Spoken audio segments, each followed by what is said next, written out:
Previously. 1, 2, 3. X-Rated, the X-Men animated review show.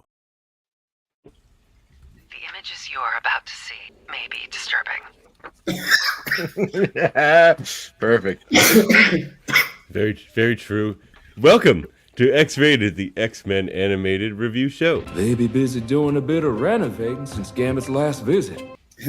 Well, I mean, Andre seems to be doing some renovating. Well, I'm just calling in from my vacation in Cuba just to let the fans know that Davin is such a taskmaster. He only let me enjoy my vacation. I had to call in while still in Cuba. Who are we? Well, of course, we are your hosts. How the heck are you, furball? I'm pretty good, Rogue. I'm your host, Wild Skeletonal. That's a hard one to say. Skeletonal. And maybe it should be Skeletonal. Ugh, that's even harder to say. Skeletonal? Skeleton. You get the N back in there. Skeletonal. All right. Yeah, that's fun. Let's talk about this for 20 minutes. And with me, as always, is my co-host. Forgotten. Desperate to belong. Ouch. As a fairly insecure person, that's hurtful. Nathandre Summers. And funny, his name is Summers. He looks like he's enjoying summer climbs right now. Still here in sunny Verdera, Cuba. Mm-hmm. You know, just cursing you for roping me back into this trauma factory that is the show I loved as a child. The dead calm of the wind is remarkable there. It is. Yes, it's deadly calm here. Really no, is. I am actually back home. I have returned, unfortunately, to Canada. Although I do love it here, it is nice to be home. It's just a little colder still. It's fine. Yeah, it was a good day today. Yeah, real nice. And we have a guest with us. We need a handsome jawline that begs trust and respect. A poster child king. A strong jawline. Wow. I get a forgotten, lonely thing, and our guest gets like a king. Jesus. Poster child king. It's funny because we all have beards, and it's like, how do you tell if I got a strong jawline or not? Mine might be weak underneath this wool. That's why you grow a beard. Mine is weak under here, so this is why I have a beard. Yeah. Hanif Jelani Robinson back with us again. Hey, welcome, Hanif. Well, back with me again. Andre wasn't here last time. Yeah, that's right. You Andre. You did an impromptu need to do a trailer reaction on the one time Andre couldn't do it and roped in Hanif event without asking me, by the way. This is what co-hosting is, folks. It's like a relationship. You have partners that do things that you don't agree with. When you're co-hosting with me, it is. For sure. But the one good thing he did was have an E on, so that was good. Exactly. No, it was a fun episode. Come on, buddy. We're here to, but tonight, we're here to review X-Men 97, Season 1, Episode 5, Remember It. A fairly forgettable episode in which nothing important happens. Hold on. Okay. Oh, man. Okay. I left my tissues. We're here to review Season 1. My other idea for this was to dress all in like in a black suit, like I was going to a funeral. No, I had that. That would have been a good idea. I thought the same thing, yo. I was like, maybe we should all dress in black. Oh, we should have. Well, we probably should. I'm in dark blue, and normally I have a black t-shirt. I got a black shirt, kind of, but it's like multi-colors and shit like that. Ah, that's cool. I like that. That's awesome. Yeah. Wolverine's on this shirt. Down in the corner here. Yeah. That's something. All right. Spider-Man 2. Oh, it's just a general Marvel shirt, is it? Yeah. What the weirdness. And yes, we're here to talk about Remember It, which is a name or a title that means a few things that I'll talk about later. But one specific thing, which is relevant to the episode. I mean, I kind of assume everybody listening to this has probably seen this episode by now. God help you if you're only listening to me recount it, and that's how you're experiencing this show. Well, you should be watching it. Yeah. Stop everything right now. Go watch it. Yeah, come back. And then come back. We won't be offended. In fact, we'll be offended if you don't watch this episode first. The crazy thing about the title is that I kind of knew it was going to be centered around that one particular character, but I just didn't think they were going to like rip our hearts out. I'm going to reference what. I do think it's a double meaning, but I'll explain that I guess a little later. But yes, I didn't think about that because I know he said that before. Yeah. But and then when it's said later, it's like, oh yes, of course. But and it's one of my favorite lines from him. Actually, I play that scene where they're fighting Sinister in the Nasty Boys at least like twice a month. Name's Gambit, mon ami. Yeah, motivation. Yeah. Well, you know what? We have a segment here, a new one.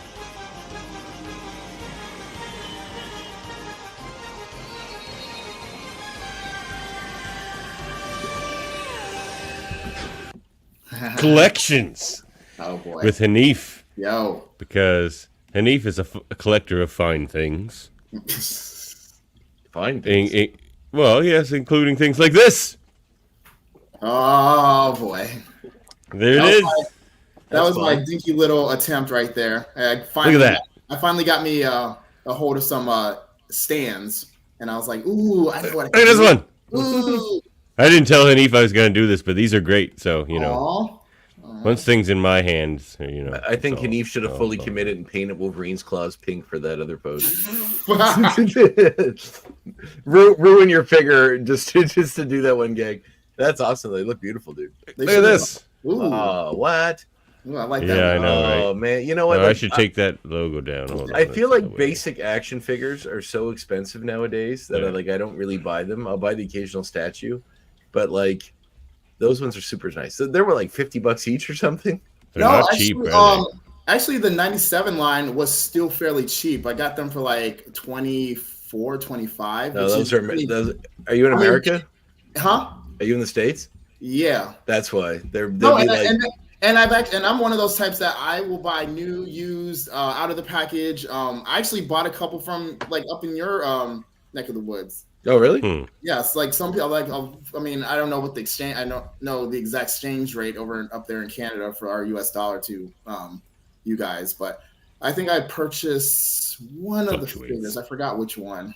They on Canadian Amazon, they're each about 30. The cheapest is 35, which is Magneto.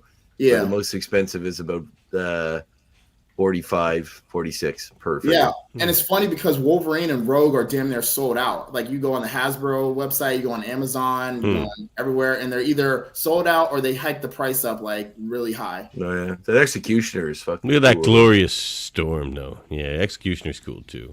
Yeah. Actually, with cool. The Storm, though, if you look at the lightning effects, those were actually from the previous model from the VHS line that was like based on the original 90s one. Right. Yeah. Because the new one didn't come with any type of accessories, and I was like, this is stupid. So I was like, okay, I already got like 3 Storms in handy and some extra lightning effects. Let me. Isn't that a custom Cyclops beam and Jubilee fireworks too? Actually, no. On the Cyclops one, the beam comes with the figure because that one came out earlier. That's a sweet beam. Yeah, that's a sweet beam. Yeah, I'm just looking at the line. The Executioner in that line looks really cool. Yeah, that's pretty sweet. Yep. I have all of them except for the Executioner. I still have a personal grudge against him for what he did to my queen. Oh come on, well, me too. And he's a friend of the show. It'll be undone. I'm quite conflicted. It'll be fixed. I'm like, show's done. I can't watch this anymore. I'm out. No more. Yeah, it's a wrap. That was beautiful, man. Cool collection. Thank you. Can't keep our queen down. I like that the Goblin Queen one comes with a little like bundled up Nathaniel Summers baby. Yeah. Nathan Summers. Spoiler alert. Yeah. Not a spoiler. It's a toy, isn't it? And that one previously on X-Men. Oh, so go ahead. No, I was saying the Goblin Queen. That one is hard to stand up on its own because she's wearing these crazy high. Oh yeah, I see the that. heels. That's how you know she's evil. The heels get higher the more evil you are. Oh yeah. Yeah, and she's when you're evil, you get incredible balance as a trade-off for your morality. And when I do the size like articulation next to Jean Grey, she hovers over her. She's like super tall. Oh really? Who's tall? Consider the same person. Oh, I mean, the boots definitely are the boots. Yeah, boots. Storm's super tall. She should be pretty big figure. Yeah. But yeah. So where was I? Previously on X-Men. Previously on Let's X-Men. hit it again. All right, where did we leave off last time? Because this is always super relevant. Trapped here, haunted, suffering, despairing. I feast on misery, and I, the adversary, shall not waste my meal. Did we discuss that voice is obviously Storm's voice, but changed? Of course. I was wondering, is it really? Say, yeah, you can obviously. I don't know. I don't think I noticed it before, but I definitely noticed it now. It's 100% her. No, voice, we thought altered. during our episode last week we speculated that it was some other actor. Maybe it sounded better this time, but it definitely sounds like her voice altered.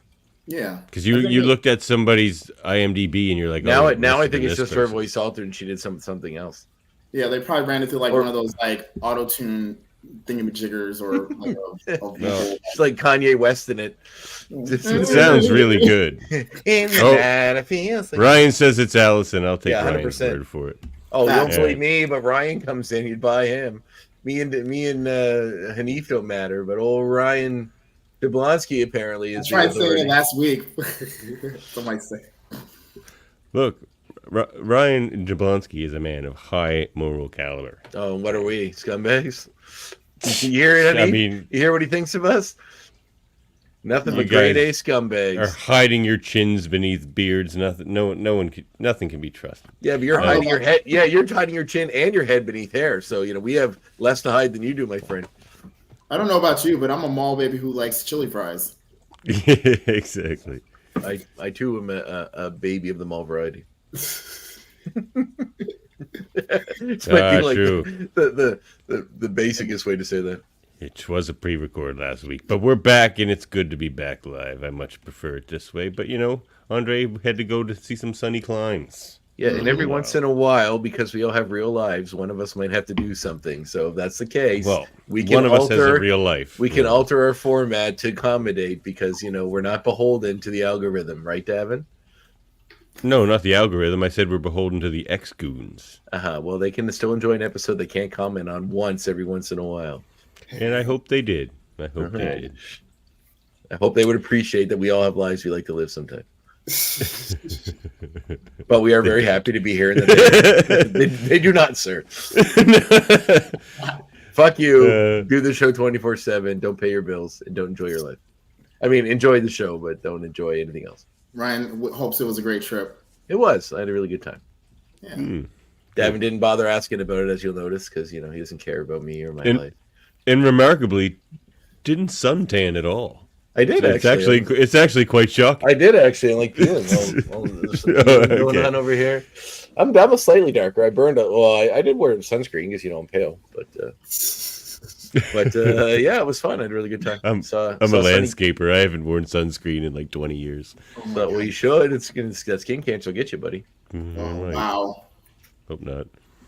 But I also got a new tattoo. I don't burn, so it's not like I'm getting sunburned. Ooh, that's fancy. Oh, I love that actually. It's very nice. It's a tattoo. Yeah, it's an honor of the cat that died. The other cat that died after Presley, the one in the front. Died or abducted by aliens? Well, I'd like to think that no one knows. I'd like to think he went back to his home planet. Although I did see him die, I'm hoping that maybe a spirit went back to its home planet. So, you know what they say: men are from Mars, women are from Venus, cats are from somewhere better. Cattern. That's right. Oh, good joy. Yeah, I like that. All right, let's get into this episode before I crack more puns. All right. Well, X-Men 97, Season 1, Episode 5. All right, hold on. Remember it. Okay, go. Okay. Well, we get some new additional scenes added to the intro, as we see before, including one of Cable fighting Apocalypse, which looks very cool. From Beyond Good and Evil. Yes, which I love seeing these sort of reimagined in the modern style scenes from the old series. It's pretty cool. It's beautiful. I love the art, the animation, and just like them just remastering it. Yeah, we get Jean as the Phoenix. A little more of that, I think. Yeah, of her kind of exploding out. We get the basketball scene with Rogue and her and the kiss. We get some of the Morlock scene. I mean, obviously, if you're paying attention, these added scenes kind of give you some nod as to how important some of these figures are going to be in the coming episode.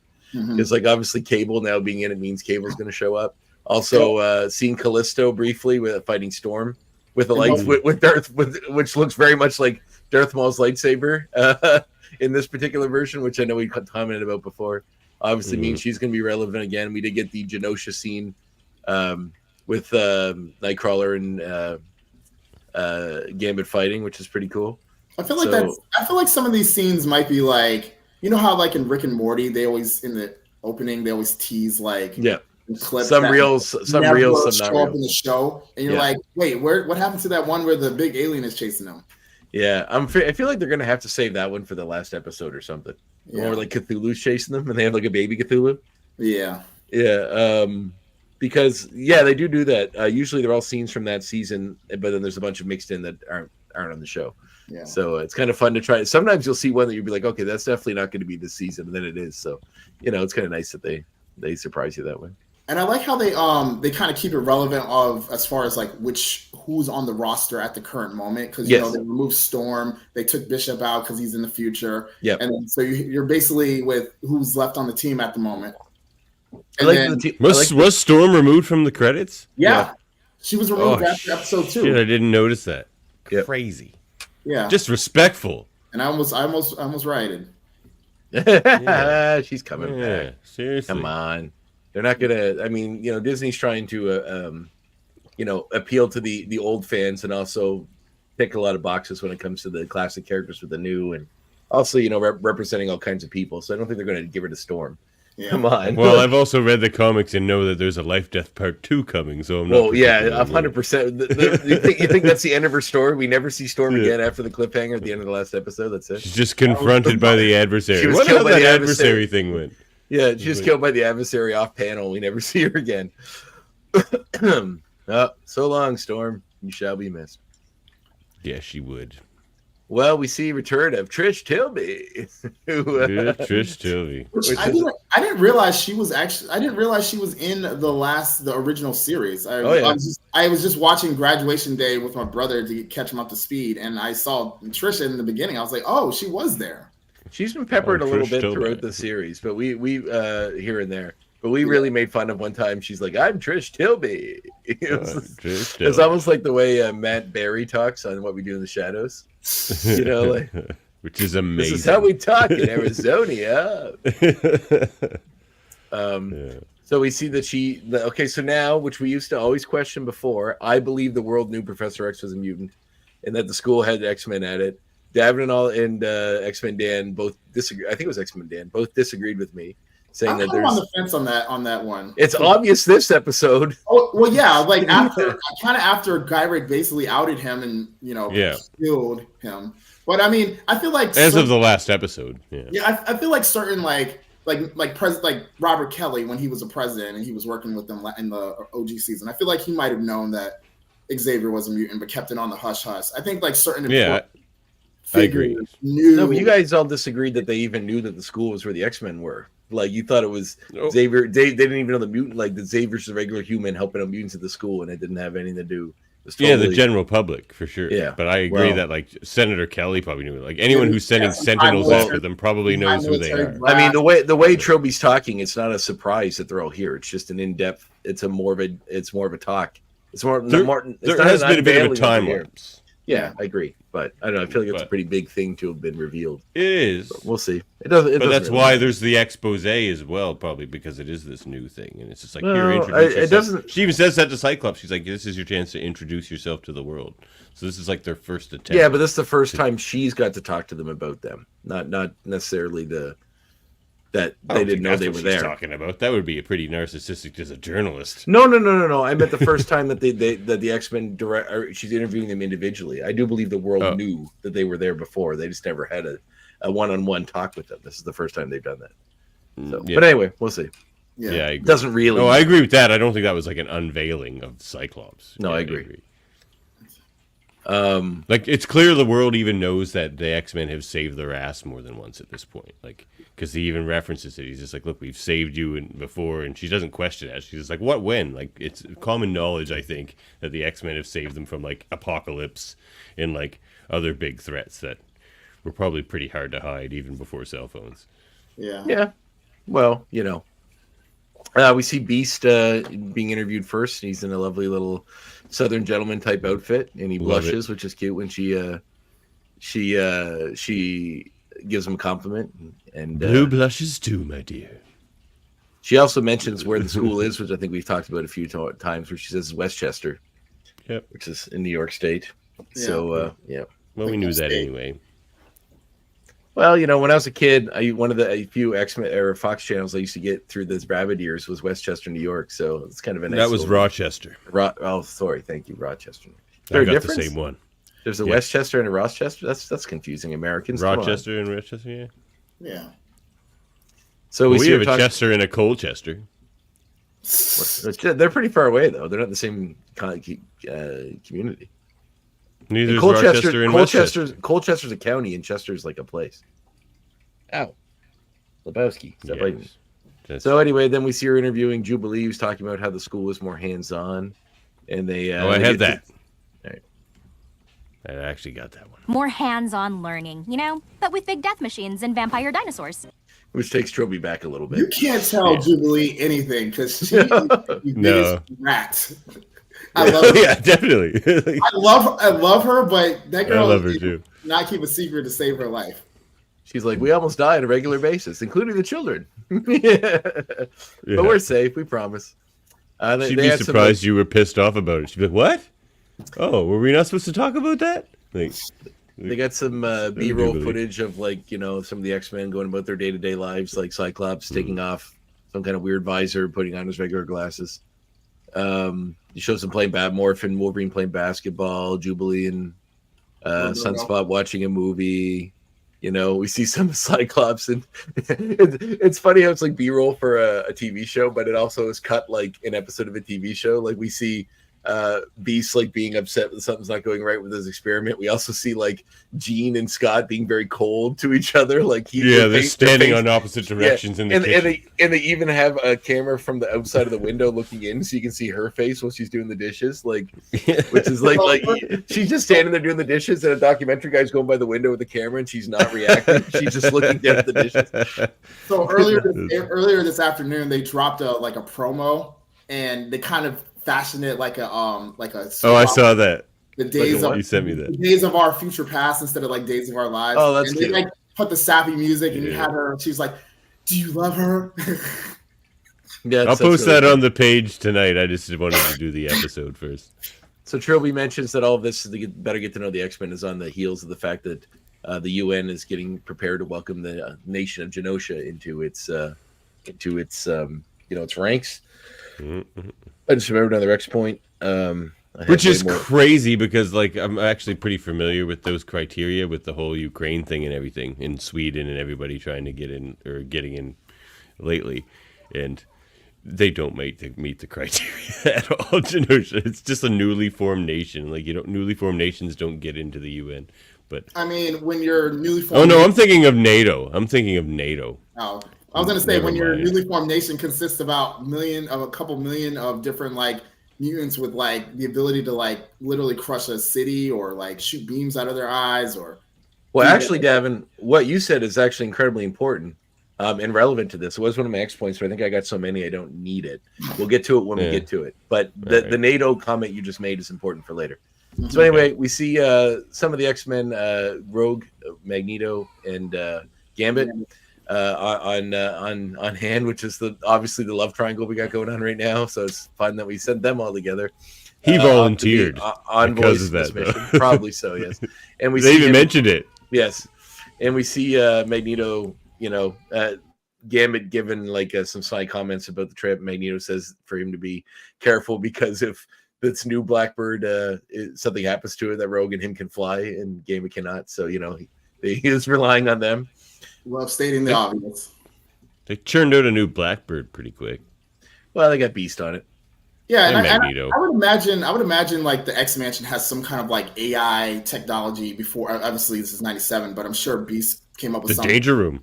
Yeah, I mean the Danger Room can self-repair itself. Why I don't see why the X. I say all of their technology is far ahead of even standards we have today. They the cops have laser technology. A lot of it. The cops have laser guns. I mean, I think this world is slightly different. True, the world is slightly different.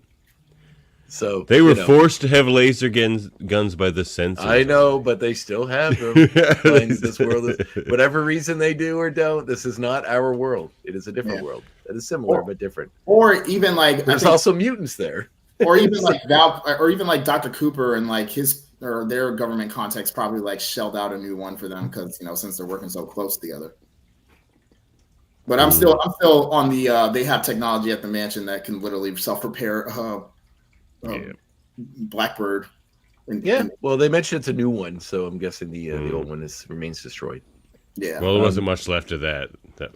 So as they land, we get to see this lovely nation of Genosha, including giant statues of Magneto and Professor X at the gates, which are very nice. Mm-hmm. We get a ton of cameos of various X-Men throughout the years, which we can talk look at about that! later. Look at that! Oh, that's an exciting one. There's a couple of exciting Leech, ones we got Glob, shot. Herman, and Pixie there. I think is that Pixie? Yep, Pixie. Yep.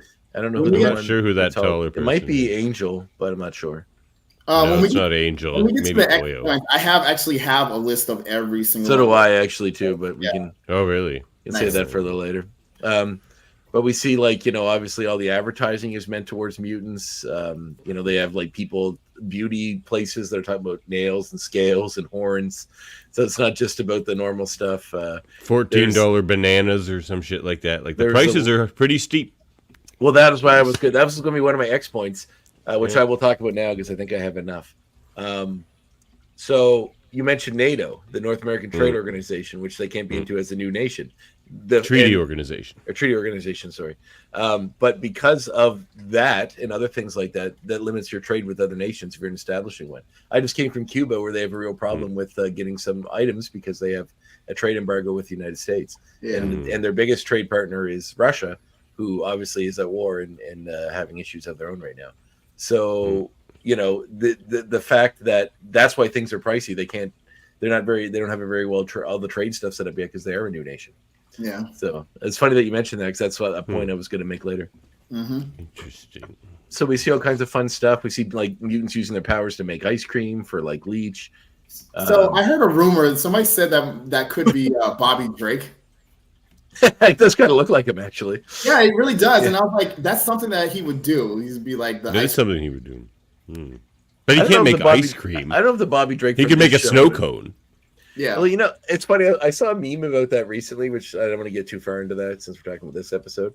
But about that episode, the Cold Comfort episode, where they're like, how like Polaris was the most extra of a girlfriend you possibly could have. Instead of just breaking up with him, she fakes her kidnapping and like makes it look like she's been like messes up the apartment and disappears. Like instead of just having a conversation and breaking up with him, which I didn't think about when we did that episode. I liked that episode, but Dave Cutler hated that episode. Remember, we had him on that episode, and he was just like, "This is the worst." It's pretty dumb. I mean, if you think about it too much, it was really. I think we were just happy to see the X Factor characters and all that. I was, yeah. I definitely was. I still go back to that episode. It's very fire. Yeah, it is fun, and I like seeing a nod to that in the last episode too. So we see all kinds of mutants living their best. Well, speaking of which, we see Madrox. We do. We also see Nate. I can't believe Exodus is doing a dance number.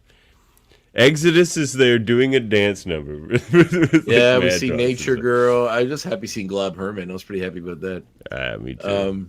But we see them landing in and kind of seeing this world and how beautiful it is with all the mutants and walking around. And there's all these posters that are pro Magneto, pro Xavier, and just a beautiful, idealistic, futuristic looking town. That's Wakanda music. Unity. So they're greeted when they leave the Blackbird by Madeline Pryor, who's been invited to be. Well, that's my guy. You're getting ahead of me, but yes. All right, the Madeline Pryor. I got you. Luckily, you guys could spare a gene. How convenient is that? You got extra genes. Yeah, extra genes. So Val Cooper. Good question, Serenity Q26. Where was iBoy? I'm also an iBoy fan. iBoy's a fun character. No, you don't have Quentin Quire either, and some of the other characters that popped up in Glob Herman did so. Mm-hmm.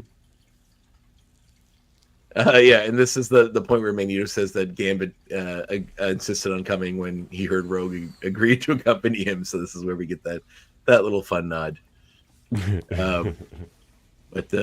So we then of course they're greeted of course by Nightcrawler who who was there. Once again, voiced by friend of the show, Adrian Huff. And it's so good. This I even sent.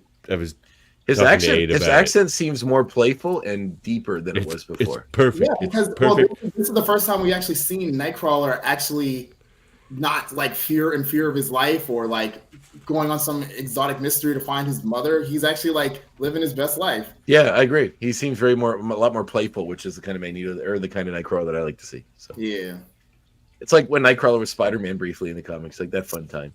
Yeah. It's best. I was talking to Aid about it. I told him it's the best portrayal of Nightcrawler there's ever been. It's perfect. It nails he goes from being jovial and fun to like wise and like imparting wisdom. He also seems younger. He also seems like more sprightly and more full of life, which is nice. He looks shorter. Which is Nightcrawler. They make him way shorter. They make him way shorter and way younger looking. He had a lot more lines in his face before. According to the Marvel stats, I think him and Rogue are like the same height, like around 5'8", 5'9". Yeah. So they make him way shorter. Him kind of like as short as Wolverine. Yeah. He also Interesting choice. He also acknowledges that he is there to help the different religious groups get along and connect in this new island nation that they're creating. So he's sort of a religious envoy, if you will, of that, which is fun. Rogue drove me nuts with her pronunciation of his name, Kurt Wagner. Yeah, well, hey Wagner, but it's like I think that's country. It's like a southern thing. Exactly. I give her the benefit of the doubt, but as somebody who has encounters with like folks from all over the world and and about like certain pronunciation and enunciations, I was like, can you please say Wagner, not Wagner? Well, I mean the very famous Russian or German composer is pronounced Wagner. Wagner, yeah. Yeah. But it was somewhat problematic in our modern world because of his connections to Nazism. But aside from that, he did Flight of the Valkyries. But in the famous film director Wim Wenders, who is Wim Wenders, if you pronounce it that way. So you got to keep that in mind. Yeah. But yeah, so we get some fun little nods to like how great this little mutant society is. Like you see kids playing, one falls in the water, and then like a water mutant comes out and pushes her back out. And you see Leech, Leech was kind of like a low key MVP because he was kind of like all over this episode. And he's just wandering everywhere. Every time they see the kids wandering around. It was so adorable watching him because he walked by like Rogue and then he looked back and noticed it and his face lit up.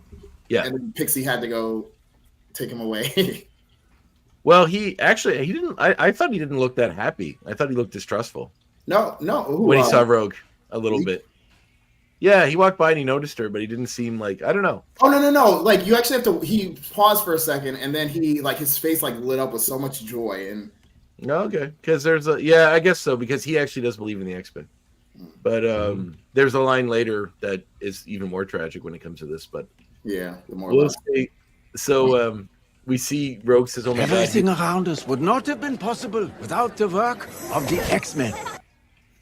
We see her say, "Oh my God, he was right. Like this is what he wanted." And then Gambit catches her saying that, and then she covers when it was Magneto that she was referencing, but she says Charles, because she's trying to save Gambit's feelings from what's going on with her and Magnus or Eric, I guess now.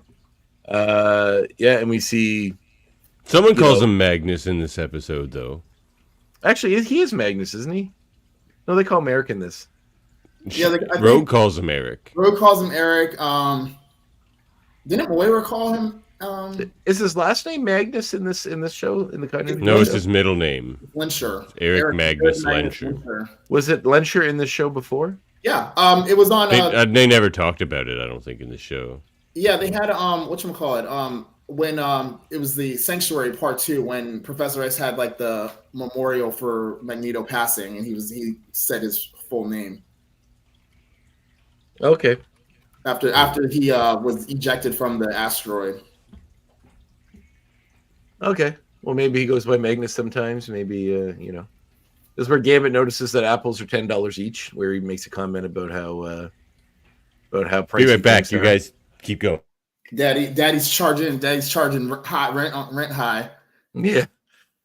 And he mentioned, which circles back to your point about the NATO and trade and stuff like that. So like newly nation fresh out of the gate. Yeah. Absolutely. And we see some mutants dancing, which is a mutant I don't recognize, the yellow headband in Exodus. But there's like a concert going on with Dazzler performing. Dazzler. So we're getting all kinds of fun stuff there. Nightcrawler catches Gambit watching Rogue enjoying herself and dancing, and he suggests that it's obvious to everybody that he loves her and that he should. Gambit says that his type isn't one, that should be love, and Nightcrawler convinces him that, it's love is important. Love's very important for everybody. There's no love without sin. Exactly. There's only love in what you forgive. And I was like, bars. Yeah, that was a really good line. And I know, and it's one of those things. It's like, regardless of your like personal beliefs, whether you're religious or not, like you can't deny that Nightcrawler always like came through with the fire, like words of advice or words of like the things that would just touch your soul, even if you think you don't have one. Oh, 100%. He even says, that Nightcrawler said, there's no love without sin. Yeah, that is a great line. And that was a great line. And he convinces them that, and you can see Gambit rethinking this idea that maybe he's not too broken to be loved. And it warms my heart to see Nightcrawler so like approving of Gambit wifing his sister. Right. Yeah. I mean, everybody. Somebody just commented Yellow Headband was Cypher, who makes sense. That's right, yeah. Cypher. Right. The female Cypher. Who's the female Cypher? Oh, from the Young X-Men. Young X-Men. Interesting.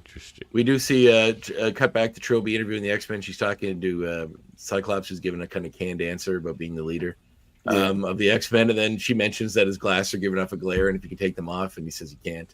Oh, that was the camera guy in the background. He's like, yeah, his glasses off to cause the glare. And he's like, I can't.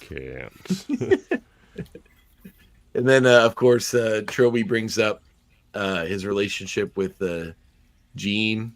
Marvel Girl, which he references and asks when he knew she was the one, and he has I think, is that the first time they ever referred to her as Marvel Girl? I think they may have in the past. Really, never. I don't know if they have in this series. I know she was wearing it during the Dark Phoenix saga, but I don't recall actually hearing them say Marvel Girl per se. Yeah, and then we cut to one of the most fan pleasing and also fun parts of this episode is when Jean is like contemplating what's going on, going through her own memories underneath the lake, using her psychic powers to keep the lake away from her, which is kind of a fun little nod, I guess, to X2 maybe, where she's like using like repelling the water and underneath it, like how she was crushed at the end of X-Men 2. Supposedly. Take that, Jean hater. She's not passing out. That's right. Not once in this series yet. Not her, but I don't know about Madeline.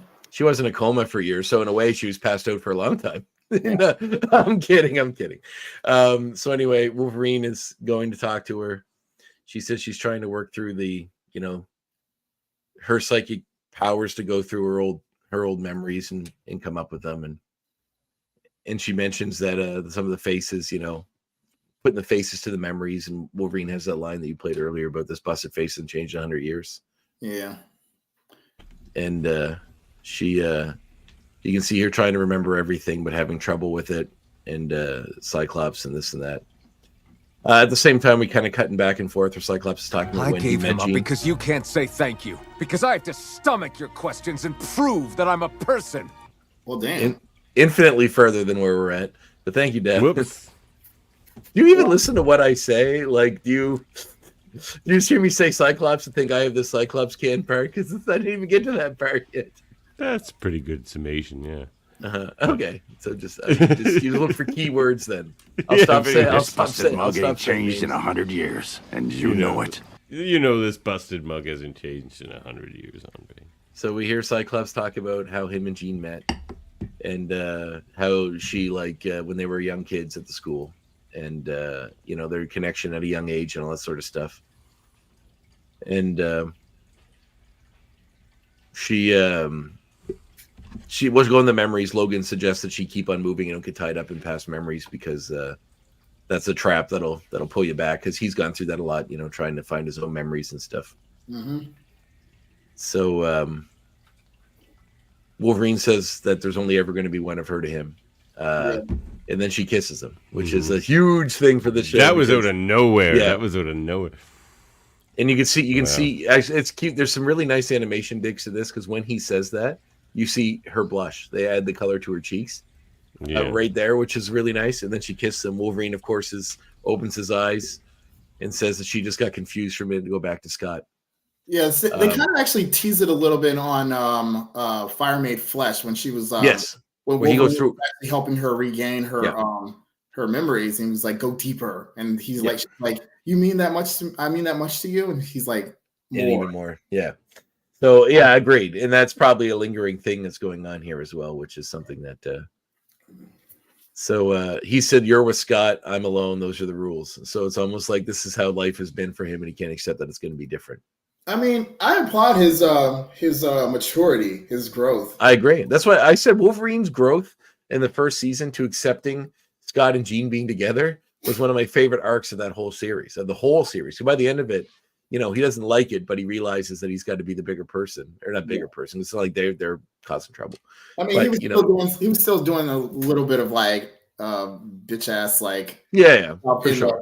When after the baby was born, he left those claw marks on the door in the hospital room, and I was like, "Oh gosh, let it go, dog." Well, love's hard to let go, but it sounds like he might have a chance now. So who knows? Mm-hmm. We'll see. Yeah. So we see Trilby bring up the fact that they had a baby because there's records that there was a baby born at the hospital. First he says they don't have a child, then she says, "Well, there are records," and then he admits the doctor almost wouldn't deliver the baby because they're different. Which is funny because I'm surprised the doctor didn't like sue them for like they probably mind wiped him or something, or just drained him of his energy and like left him kind of in a coma a little bit. That's like borderline assault right there. Yeah, and then she pushes harder, and he says the reason I didn't tell you that he's not here is because you're normal. And that you'll never understand because of my abilities, that like the things we have to go through and all this sort of stuff. She pushed him to the point where he kind of has a bit of a breakdown where he says that like, I have the quote. Do you have the quote here, Davin? Or is there more than just what you played earlier, the whole Cyclops losing it? Oh, I think that's all I got about Cyclops. That's all you have? Losing it. Yeah. All right. The only reason that's a good one. So I guess to prove he just walks out after that, doesn't he? He doesn't say anymore. No, he has a whole thing about you're ungrateful. Yeah, we fight and risk our lives. The only reason you guys are still alive is because of us or something like that. Yeah, that was great stuff. The best part too. He's just like, the truth is we're nothing like you, and it's a good thing because you'd all be dead. It's just like, whoa. Yeah, he says I have to sit here and stomach your asinine questions to prove to you and everyone watching that I'm a person. Like you need to see this for you to even like. You wouldn't just believe that I'm a person unless you have to see this, And he's got a good point. He's got a really good point. Wolverine and Gambit are so mature when it comes to relationships. I can't relate. Serenity Q26. I'd be bickering like Scott and Jean. Very funny. Yeah. And he says the truth is we're not like you. Thank God, it's the only reason you people are still alive. Like that because we're not like you is why we were able to save you all.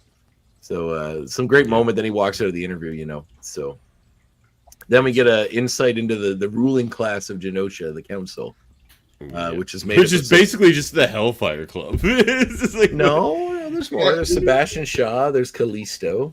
There's Callisto is out in the Hellfire Club for a while. We got Sean and Moira. Not in the show. She wasn't. We're dealing with show continuity, Devin. I know. Madeline Pryor. We got Moira McTaggart. Moira. And Banshee. It's kind of like it's like a representation of all the different walks in life, and I want to save that for my X point because I have a really interesting take on that council members. Okay, White Queen is there as well.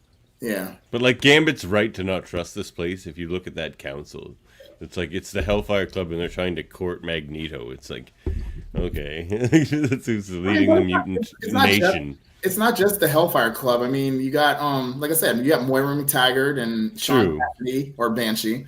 Magneto and Madeline Pryor. So you got some walkers of light in on the council a little bit. Madeline Pryor's the Goblin Queen. Yeah, but she saw the light. She distanced herself from the goblins of her past. Okay. It's kind of interesting that like these guys were really big bad guys in a couple episodes, so now they're just like cool with them running. That's what I'm saying. It's like the Hellfire Club. They kidnapped Jean and tried to destroy the world with her. Like, yeah, but this is maybe they blame that all on Weingard, but yeah, that really was like Weingard's doing. And they mentioned that, but in reality, they're just the richest mutants, and they would rise to the top because of their wealth in the real world. So it's actually quite realistic that they're there. Yeah, they have some nice effects. Honestly, the Hellfire Club, I think they really just are minding their business and like they're just trying to make money, progress their club or whatever. I mean, it just so happens that they do it off the backs of like powerful mutants. Some nice moments here. Magneto admits that they want him to be on the council with them almost as a leader. He says the whole thing about how he remembers Charles and how Charles wanted him to carry on his dream, and he has a nice speech about that and trying to accept that, and in honor of Charles, he's thinking about doing this. We have a nice moment where it's kind of like you see a glass because they're all drinking some liquid out of these glasses that's full of ice, and when he's talking, you see it break into smaller pieces, which is nice.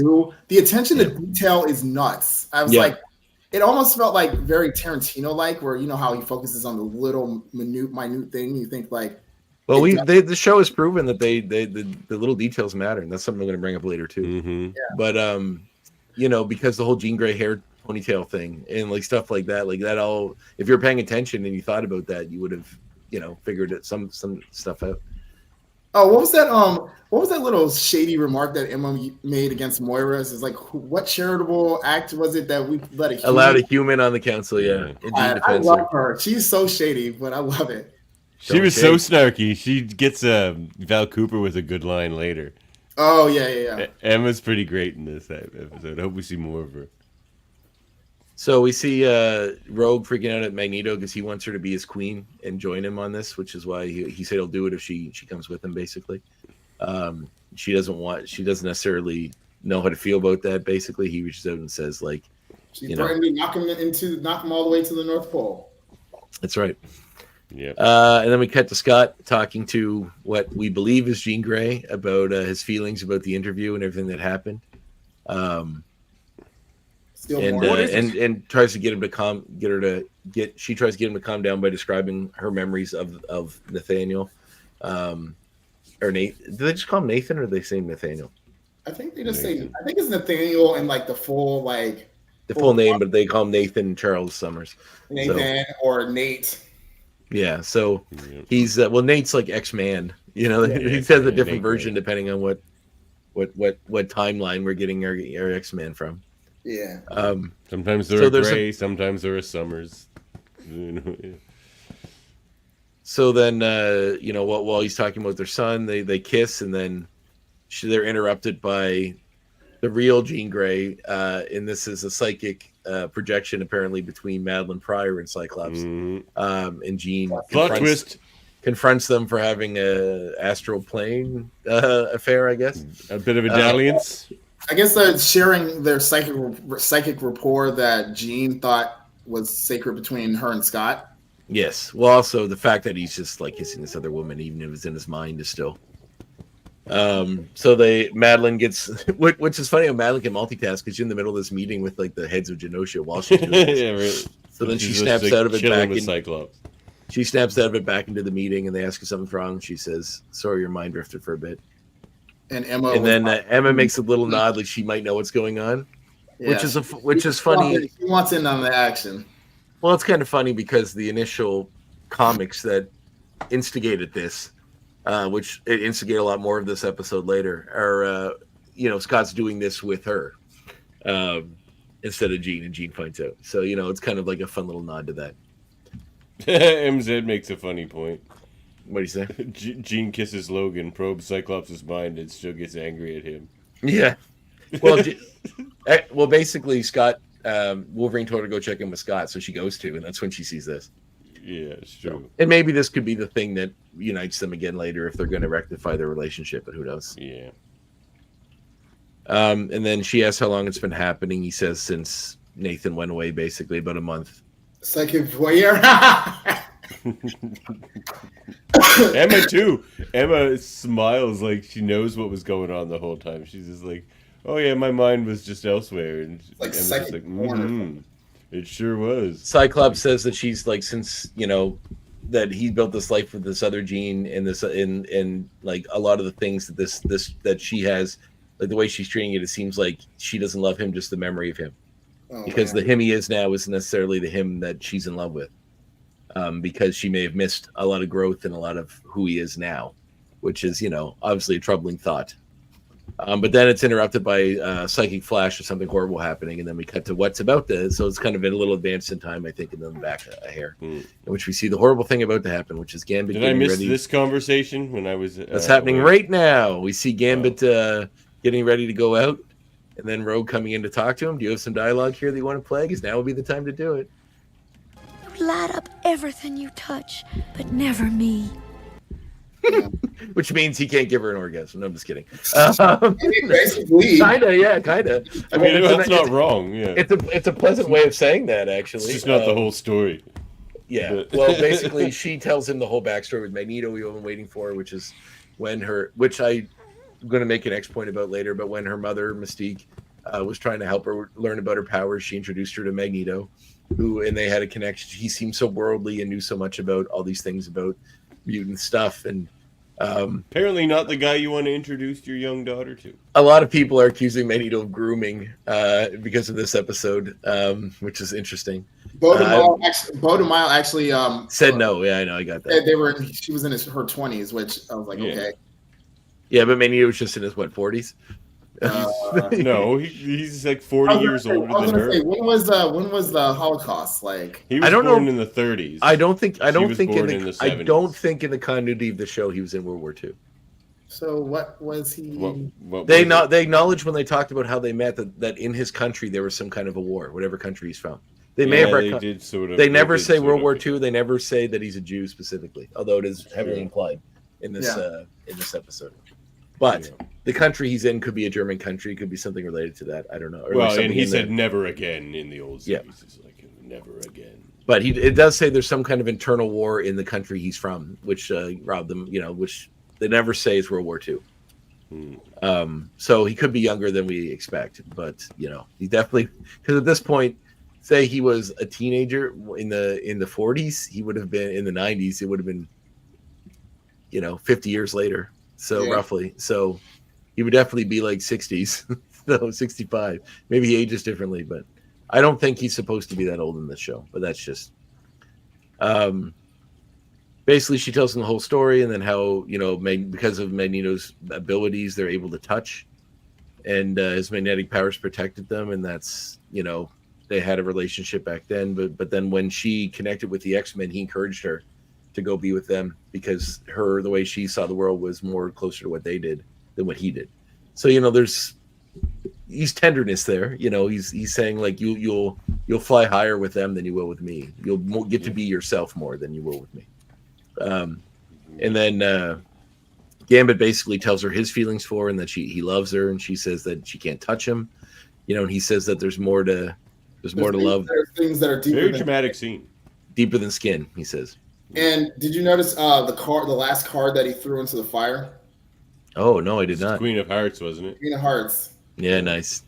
He's throwing cards in the fire. And that's the second time they've referenced that because obviously in the first episode or was it the first episode or second episode when Gambit kind of like was peeking around the corner and saw Rogue leave the room, he dropped the Queen of Hearts card. Right. We see this beautiful ceremony. This beautiful ceremony introducing all of this stuff with music and everyone dancing and all these beautiful. Oh wait! You forgot the important part. They Gambit basically said like we'll be friends. Yeah, that's it. But you can tell he's broken up about it, and so is Rogue. Did they say that? C-Jack says that they said his magnetism slows down his aging. Did they say that in this show? I don't remember seeing that. I don't recall that. That's like a deep cut Marvel fact. I personally don't know that. I don't think it's ever been referenced on the show. No, in the comics, his age got reset. He was a baby for a while again. And right. when they brought him back for being a baby, he was youthful. baby Magneto. It might have enhanced like his natural like abilities, like maybe added more muscle matter. How far can magnetism it makes him stronger. go? How far can magnetism go? Stronger. He's stronger. He's not old anymore. He can touch people that he shouldn't be able to touch. He can, he can make electromagnetic stuff now. Like in this show, they established that. And there's all this other stuff. For a long time. He can really do everything. So we get a level threat. We get a who's who gallery of mutants here. We see Angel very briefly. I think it's Angel flying. It might be someone else, but looks relatively like him. I think it was Archangel because I think so too. He's got metal wings. He's wearing a white suit. Yeah. You see that Gil guy whose name I don't remember. He's like a fish dude. Oh, Squid Boy. Oh, Gil, jeez. Squid Boy. Or was it? I definitely saw Squid Boy. He's got like a fin on his head. Yeah, that's kind of a fish mouth. That's Squid Boy. He's awesome. He actually made an appearance in Wolverine and the X-Men. He actually played like a really like pivotal role as far as like being rescued by Nightcrawler. And he was buddies with Juggernaut. They were like real good buddies for a while. In the background, we see Moira and Banshee like drinking together, and Banshee's like suit even apes his costume. It's got baggy things that hang down the back, which is kind of funny. Gambit's drinking his sorrows away. He's approached by Madeline. She says something about, what's getting at him. And he says not enough drink to drown what he's feeling. And we see Magneto greeting some of the other people from the council. What? Iska was there in this scene? Iska the Unbeaten was in this scene. Oh, probably. There's a ton of people in the background. There's a rockin' mutants in this? That's amazing. She's from Morocco. That's like another dimension. Or like, it's not around here. That's crazy. We see Val Cooper. She's a great character. Anyway. We see Val Cooper approach them saying that she is, seems kind of off-put by what's going on. They suggested Magneto suggests she doesn't like their choice of leader. Then he says that maybe it'll change her mind if an X-Man is his queen and acknowledges the Rogue. Wait, we gotta highlight the line that she said. She was like, "What was it? Most countries don't let terrorists be leaders." Oh, I got that. No, that's a great line. Most other nations don't allow a terrorist to be their leader. Yet so many allow their leaders to be terrorists. Boom! Yeah, I know. Yeah. Yeah. Fantastic. What was even funnier was if you paused it and looked at Sebastian's face, he was just like, "Damn, please don't." I just rewatched this episode again. And Emma was in the background, kind of like putting her head down, like kind of snickering on the low, because she's like, "You got burned." Yeah. Oh yeah. It's such a good line. She said something like, "What's wrong, Miss Dr. Cooper? Is it your dress?" That's the Emma line. What's wrong? Is it your dress? So funny. Such Emma's a bitchy so good thing. Like it's so funny. So Emma says shit like that all the time. Well, it's meant to elicit a response, right? Yeah. Then Magneto says that perhaps if there's an X-Man ruling alongside him, it'll ease her things. And then he says the Rogue is going to join, is going to be his queen. And then Val asks he asked Rogue to be his queen, and then she says what did she say, and seems visibly upset by that, which is the point I'm going to make later. Yeah. So then they're interrupted by the arrival of Rogue, who has this beautiful entrance where she floats down, and they have this wonderful dance number together. Her and Magneto in front of everybody, where they fly around each other and dance. I got an X point on that one. I do too? Is it about the song? Yes. No, that's one of mine. I got lots. Never mind. We can both talk about it. I got lots. Yeah. I'm a big fan of this band for a lot of reasons. So we have this lovely song which they dance around. It's a very 90s song, which was a nice choice too. And we do see her not take her glove off, and then there's this beautiful scene where their hands touch right between Gambit, who's watching from the floor, as the hands touch over him. Oh man, it's so good. Swimming in the air or like ice skating. And we see the magnetic. There were some of us back in the 90s that said that Ace of Base was going to lead to the death of us all. And they thought we were crazy. They thought we were crazy back then. Why are you ruining the X point? You notice me and Hanif did not say the name of the band each, because we're going to say that for later. And in all fairness, he didn't say the name of the song or the year. Okay, but it's obviously that you said the band. We'll give him that. All right. They said we were crazy. Well, who's crazy now? Oh, my God. Oh, Davin, read the room, buddy. So anyway, he's so happy with that point too. Anywho, we get the whole all these fun dance. We see all these mutants using their powers to dance, which is fun. We see Nightcrawler bopping around the room. We see Multiple Man popping around and dancing with all these different people at once, which is nice. We see the two of them flying, and they do share a kiss. But it does seem very dramatic because basically, just when she kissed him and says, "Thanks for the kiss," like she went through all of this, the big dance with Magneto, kisses him, and this is "Thanks for the kiss, sugar," but like that this is as far as it's going. That someone's right skin. That Gambit was right. Some things are deeper than skin. Telling him that she's chosen Gambit. So if you're going to choose someone that's going to be the love of your life, what you want to do just before you go to I think we have by now. Funny. Somebody said if you say Ace of Base 3 times, they appear. So I hope so. That'd be great. Which is funny because say you're like I saw the sign. They have some bops. They have some bops, man. Their cover "Cruel Summer" is fantastic. Nice. It is. And so is this song actually. "Happy Nation" is a good song. Is oh, whoops. Just tell you, never mind. Our X point's gone, so they're dancing to the S01E5, but Davin did everything in his power to destroy it from us. I'm distracted. I have a crying baby upstairs. Okay, well, yet I can't go on vacation. Maybe one of us needs a vacation more than the other. For sure. Do you see any? This is a reason why it's nice and quiet here. Yeah. So yes, they're dancing to the song "Happy Nation" by Ace of Base, which is very great for this, and especially a huge precursor as to what's about to come. So, but the thing is too, which I find funny, is it's like there's a love triangle. You're trying to decide. I'm trying to decide between Davin or Hanif. I don't know what to do. So then suddenly I decide I'm going with Hanif. But before that, fine. You know what you would. But before that, I'm going to have a dance number and kiss Davin in front of Hanif, and then be like, "Sorry, Davin, it's not going to work out." And then go to Hanif, like, "Come on!" Like it's just, but it's very dramatic, but it's great for the scene actually. I have no this episode. Spoiler alert is a 10. It's so great. So, but they have this easy moment. 10. She tells him she smashes the scale. It's if we could do 11, I would do 11, but we can do 11s. No, we can't. We're not doing that. The systems are in place for a reason. We can't break the system. The system. So then Madeline Pryor gets a bunch of images of different horrible things happening. There's rats. There's something coming out of the ground. There's Jean Grey holding a baby in costume. Back from the first episode. Blood's coming out of her nose because she senses something horrible is about to happen. And we kind of cut between her and Jean, who's also having the same experience back at the X-Mansion. So when this is happening, Rogue tells her that, this is it. I've chosen Gambit. When she's saying that, Madeline is dealing with her bloody nose and kind of staggers out. She is approached by Cable, who appears out of nowhere, who is apparently trying to stop something horrible from happening before his time runs out. He screams at her to shut the music off. Shut the music off. It's going to end the world. Ace of Base is going to kill us all. They said we were crazy in the 90s. The thought of Ace of Base being like the sleeper anthem of Massacre really cracks me up. Which adds an interesting factor to this show is that Gambit or Cable, who says, "Turn it off.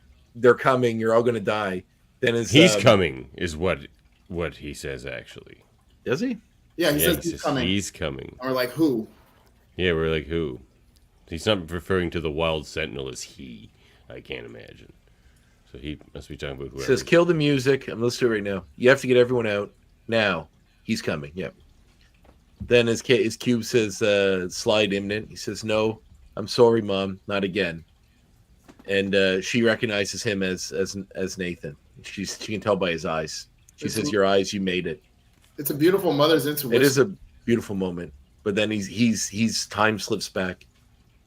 He says, "I'm so sorry, Mom," before he slides back in time, which is so tragic. And then she's like, "Sorry for what?" And then and then boom, huge explosion. Green light. Yeah, it's basic. Like it's hard to go into all this with like explaining too much, but it's basically. That's an interesting point there, Courtney. Wolverine said it's coming earlier, and it's Wolverine, or he's like, is Apocalypse coming? And then Cable just said he's coming. Maybe it's a reference to Apocalypse. Who knows? But I don't know how Wolverine would know what, or Cable would know what Wolverine said to her then. Anyway, it's basically Saving Private Ryan here, where like they're all kind of waking up after this massive explosion that decimated the island. Rogue's under a boulder. There's people dead everywhere. We see Magneto coming out of the rubble using his powers. A bunch of people trying to fly to get to safety and then getting wiped out. We see Banshee flying with Marrow, who gets incinerated in the air. Yeah, they both get incinerated. Like, wow. Yeah, massive explosions left and right.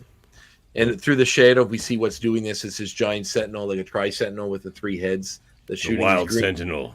What is it called? The Wild Sentinel in the comics? It is in the comic, yeah. Okay.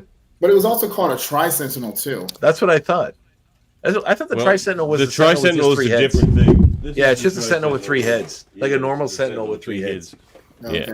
Yeah, it's not this thing, because this thing isn't really anthropomorphic. It's like a big ball. It's weird with like 3 heads that shift like a praying mantis claws. Is this the way it looked in the Grant Morrison comic? It didn't really have the 3 heads, I don't think, but it was very similar in design. It had like a bug-looking body. Yeah, it did. I thought, yeah, which this one kind of did too. So we see them about to be Magneto and Rogue about to be obliterated by and then saved by Nightcrawler, who teleports them out of there. He brings them to a roof where people are gathering after all the destruction that's happening.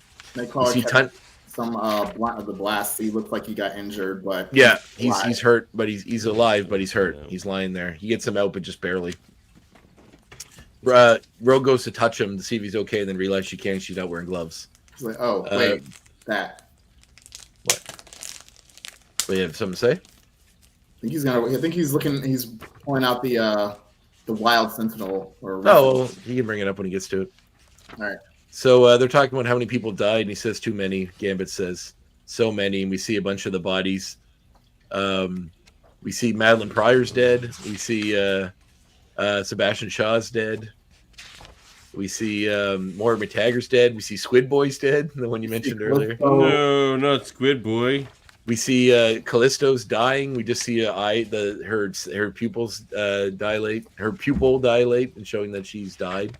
Is very very tragic and like, man, oh man, that what they do in this episode is insane for playing with the emotions, and also showing like the horror of this sort of war. Yeah, so then it's still kind of like a bug. Yeah, they don't really show a lot of it, so it's similar to the design of this thing is super cool though, and in the movie. So we see Magneto trying to rally the troops to go against this thing and stop it. There's a big Gambit gets on a motorcycle. Rogue flies in. Magneto is trying to distract it to get them closer to it to battle it. We see Gambit really opening up and killing. Oh, the point I meant to mention earlier was knowing how this episode ends. It's interesting that they recast. Hey, what are you doing? So my cats are doing something. That they recast Gambit. I thought it was quiet in there, Andre. It was for the most part. Yeah. You know what I'm going to do, Davin? Go to bed after this and sleep all through the night. Yeah, I'm not going to do that. Not a chance. I'm happy that you have children and that they fulfill you, but there's a reason why I don't, and that's why. So you like sleep. Yeah, well, I like my life as it is.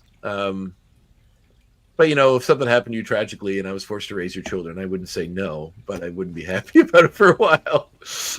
Well, look, am I in a Godfather? Am I in a Godfather position? Okay, shit.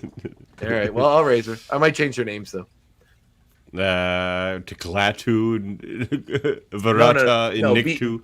No, those are my cats' names. I wouldn't do that. Yeah. Your children's names will now be Bebop and Rocksteady. Oh my God, that's pretty good. That's pretty good. Well, the second one was the first one was almost Wolverine.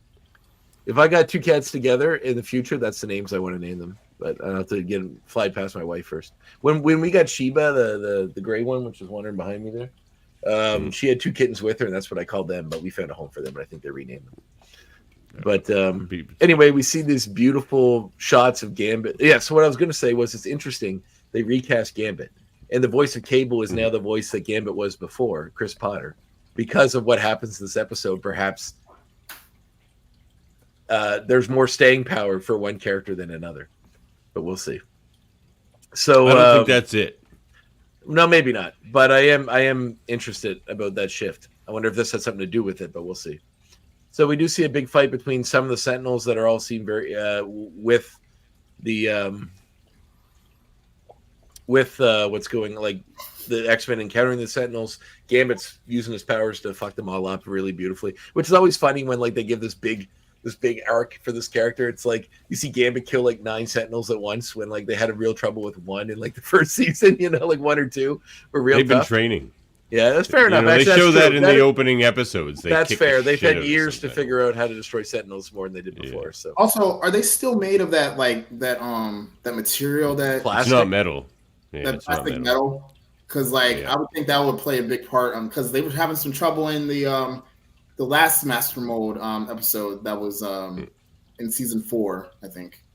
Yeah, Magneto's throwing a lot at them. Like he's not manipulating them itself; he's throwing stuff at them. Yeah, he can't, including a railroad and stuff. So obviously, it's somebody said these new Sentinels also have a electromagnetic resistance to it. No, maybe so. Yeah, probably. He's not. He can't. It seems like he can't use his powers on them. At one point during the fight, they smash him into Charles' statue, which falls over, crushes a bunch of mutants that are watching. Some vile Godzilla Sentinel. You go at it, you end up dead. And we see Magneto dealing with the horror of all the death that's around him, including the smash statue of Charles. We see and some references to people being stuck in a concentration camp there, so maybe they are retconning that he was in the war. The telltale sign for me was the striped uniforms. Yeah, and you see they're behind barbed wire too. Barbed wire and under like the blankets. But this is when he launches an entire subway chain of cars at it. I was like, did people get out of that train? Because how did that suck? Well, hopefully once this started, you're just going home on the train. And all of a sudden it goes flying at this giant Godzilla Sentinel. You're like, this is the last time I get on a train. The first time Dr. Octopus fought Spider-Man on it, and this time I get hurled. I didn't see this coming Sentinel. though. Where like Rogue wakes up and you like realize it as she realizes it, and you see the Wild Sentinel. I'm like, oh my god, this is what's happening now. I should have known because it was Genosha, but I was like, oh my god. We see so exciting. Leech, like they're all hiding in an area, and Leech they also reference at this came up a little earlier. There's a group of Morlocks that were trapped near the Sentinel, and that's why they went in to try to rescue them. We see them all. We see Leech, and he says that he's not going to worry because Magneto told him he didn't have to be scared. I'll never be scared. And Tommy's again. Like, but Magneto or X-Men are says the friends to Morlocks. Yeah, and that makes him look a little sad. Yeah, but then we see to say Tommy. We see some of they see Gambit get in there and save them just before they're about to get wiped, and he's use the scarf. Riding on the head of a decapitated Sentinel. Yeah, it's so badass. It's such a great moment. And then he uses the scarf, which he powers up and like has a whip to blow stuff up, which is super cool. This little fashion scarf. But then the big mutant says the first thing it says, the big Sentinel, which is the mega level mutant detected, which is Magneto. And then it shoots its crazy beam at it, which Magneto repels with the Morlocks. To answer Courtney, she's not the leader anymore because she relinquished that title to Callisto in the Christmas. Yeah, in the episode, yeah. Actually, I don't think she did. I think she said Callisto will rule in her stead. So I think she actually is still a leader. That was the first episode where they encountered them. On the Christmas episode, in the Christmas episode, in the Christmas episode, she gave leadership back to them. Because Callisto was like, as leader of the Morlocks, I want to invite the X-Men to our Christmas dinner. Yep. Yeah, you're right. Magneto. Underrated episode, by the way. I watch that every Christmas. So does Dave Cutler. I really did not like that episode. Andre shits on that one a lot. I didn't like it either. Honestly, it was when I was younger, I thought the episode was kind of corny, but now that I'm old and soft and pink, I can appreciate the spirit of giving and all that. Oh, I have no problem with that. It's just the way it's done. I like the Cyclops singing fa la la la la. The epic battle between Gambit and Jean over putting spices on your food. Yeah, I know. Yeah, she's so aggressively angry at it. She throws a broccoli at him. Like he killed someone in her family. She's so mad at him. Like the more we talk about it, the more I like that episode. I actually think maybe it's great. Yeah. So maybe next Christmas we'll revisit it and see if we should their mind. Yeah. So with Dave Cutler, we'll bring Dave on. Magneto is getting hammered by the beam, and he's saving himself, and the X-Men holding out as long as he can. Rogue and Gambit try to run in, and they get pushed back by Magneto, who wants to try to keep her safe. So he wraps them in metal, and she can see through the hole his eyes. Which really showed me how powerful Magneto really was in this. Because the fact that he was able to hold a field up and it's crazy. And healed Rogue and Gambit at the same time. That's real power. Right? And the animation too, because you can see real emotion in his eyes when he's looking at her. You can tell he does love her. Yeah. And that's why he's trying to keep her safe. And you can see his eyes soften after he sees that she's safe. Even Gambit was like, he's trying to save you. Yeah, he's trying to save you. And then Leech looks trying to save us, he says. And Leech looks up at Magneto, who's all damaged. She's all bloody and stuff. And he tells him in German, don't be afraid. How about so sad, man. So sad. And then you see the beam break through and then them seemingly incinerate. I love this line, though. We shall not live our days wondering if we could have saved more.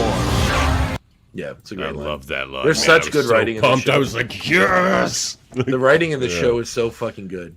It's so good. And then it's confirmed Bo DeMaio must murder children on the side or something, because this is so good. He's such a good writer. If he doesn't murder children, I don't know how he got fired. I'm curious. It's so good. It's so good. Is it just that he had OnlyFans? Is that what it was?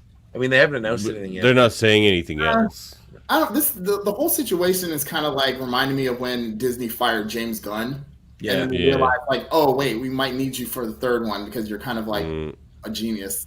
Yeah, we'll see. And he was, and it was stupid they fired him in the first place. You can mark my words. I think Disney and Marvel will hire Bo DeMaio back. I think so too, but we'll see. That would be amazing.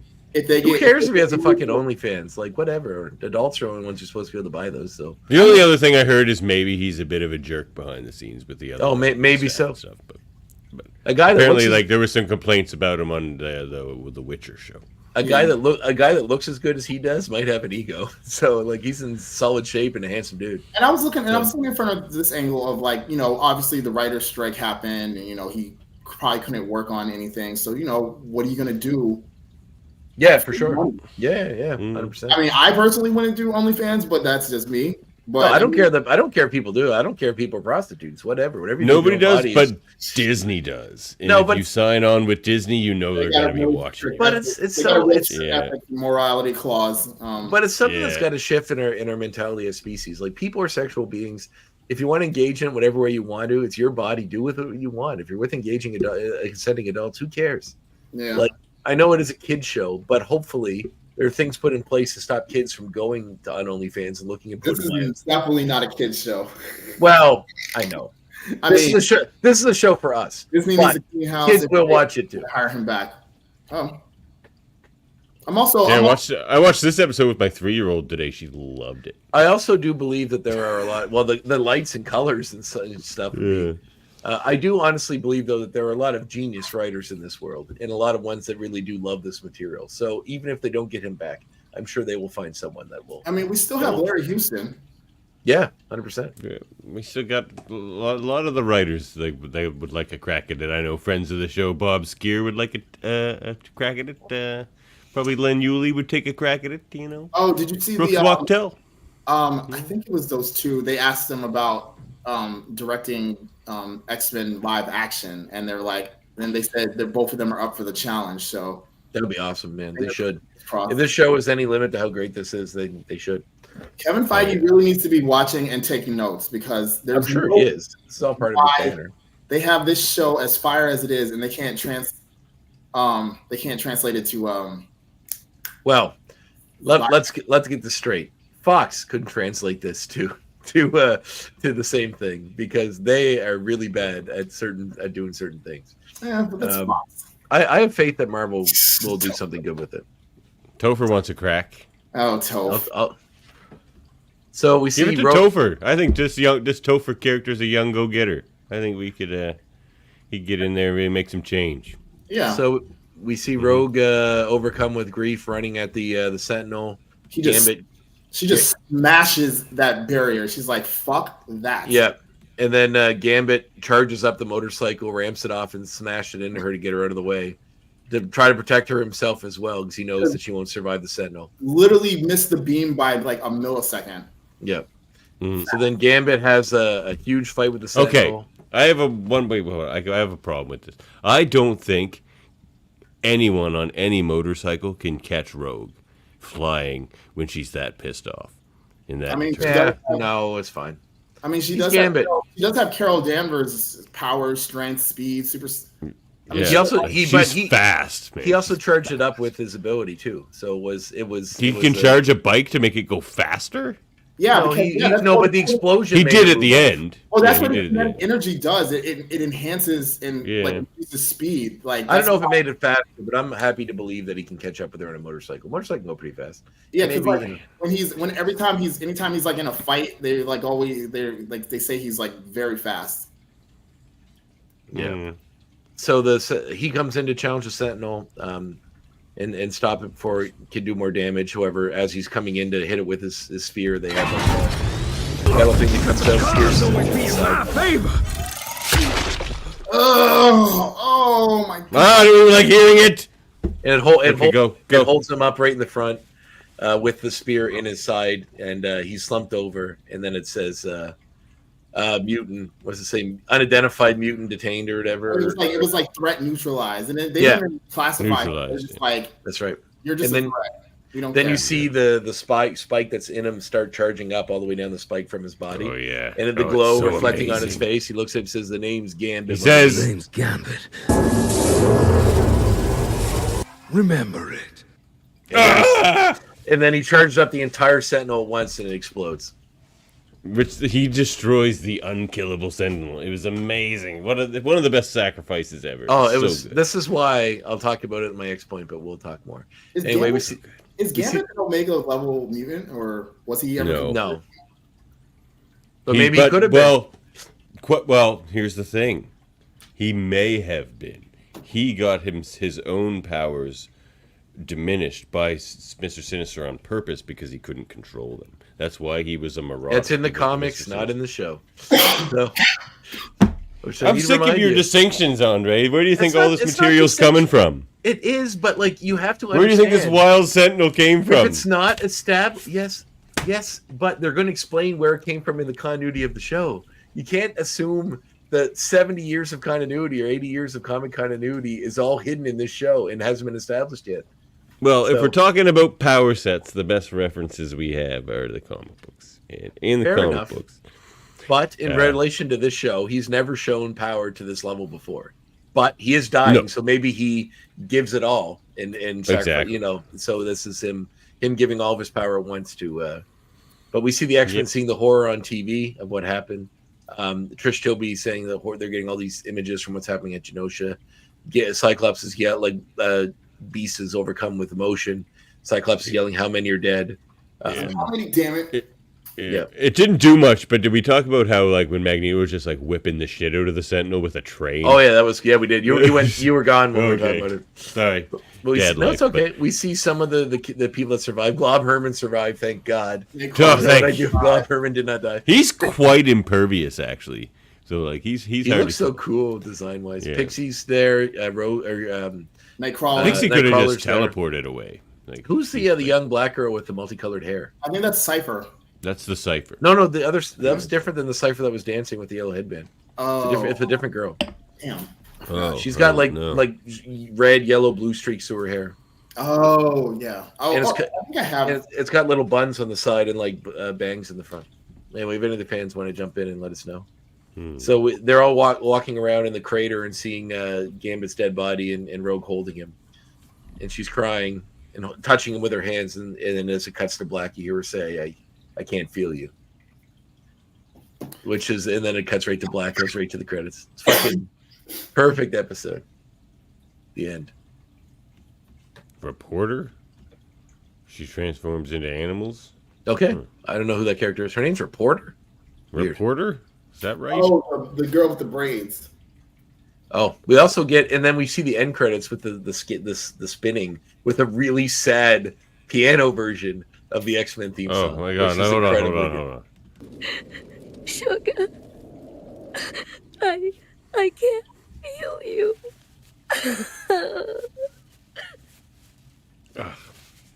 Okay. My god, the second time I watched that, I even cried again. It's such a good I kept it together the third time, but my god, what a see Jack's right here. Excellent performance by Lenore. Like that, 100%. That fade to black with her crying is heartbreaking. It's so heartbreaking. My god, I'm gonna cry just thinking about it. But yeah. Yep.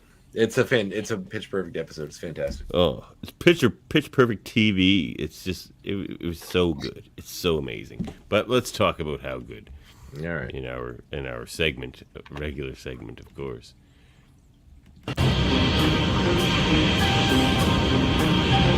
Each of us will have to look into his own heart and decide. Oh, you know what? I got those images though too, like her being pissed, and then like this end image is just brutal. That's brutal.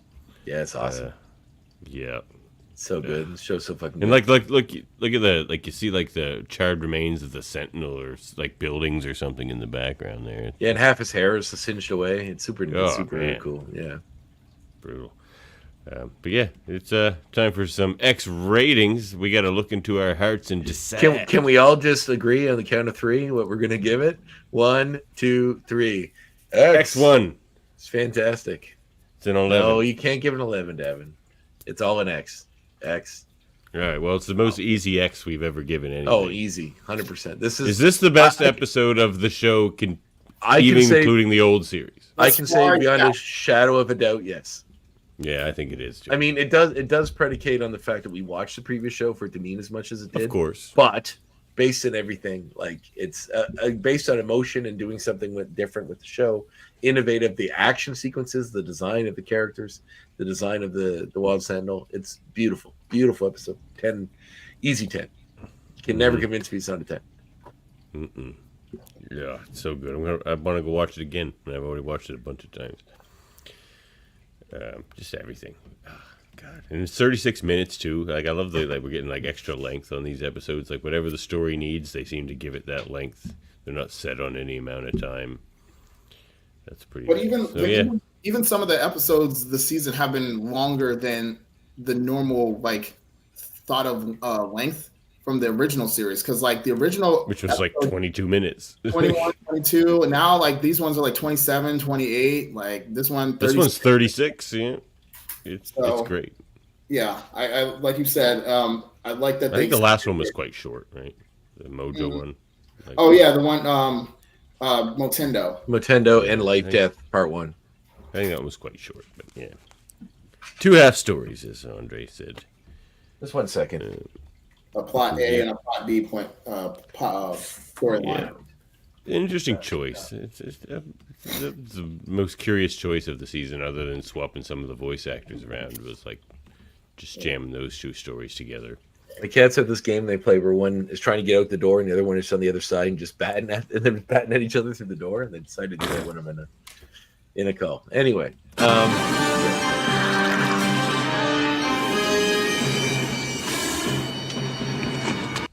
Go ahead, Andre. Oh, I'm first? All right. Well, I'm just going to read. This is my point was that this episode, remember it, which is Gambit's final words, of course, before he blows up the Tri-Sentinel. And also is something that we always say in relation to another big event that this episode reminded me of, which was 9/11. And because of it, like Bo DeMaio has said when he talked about this episode, that this was the centerpiece of his pitch to Marvel. The idea to have the X-Men mirror the journey that any of us have, because the 90s, everything felt safe. It felt, safer. But then 9/11 came and made everybody feel not safe anymore in this world. And that's what he wanted the show to reflect as well. So our journey as adults now, leading on from where the X-Men show was, is mirroring, within the X-Men world as well. So they had their own of a sort, 9/11, for lack of a better term. He also mentioned he borrowed elements from like the Orlando Pulse massacre. Yes, he did. Yeah, because you saw there was I live like maybe 40 minutes from the downtown area, and that when I heard that was it was gut wrenching. Yes, agreed. I believe there's even like during this beam where you saw a bunch of mutants either about to die or get saved by Gambit. There's like 2 male mutants. It looks like that are holding each other, like that seem to be a couple, which was nice too. And one's Bo DeMaio, and the other one's Jake Castorena. Oh, really? Yeah, he actually Jake actually confirmed it on his Instagram. He put that picture as his profile.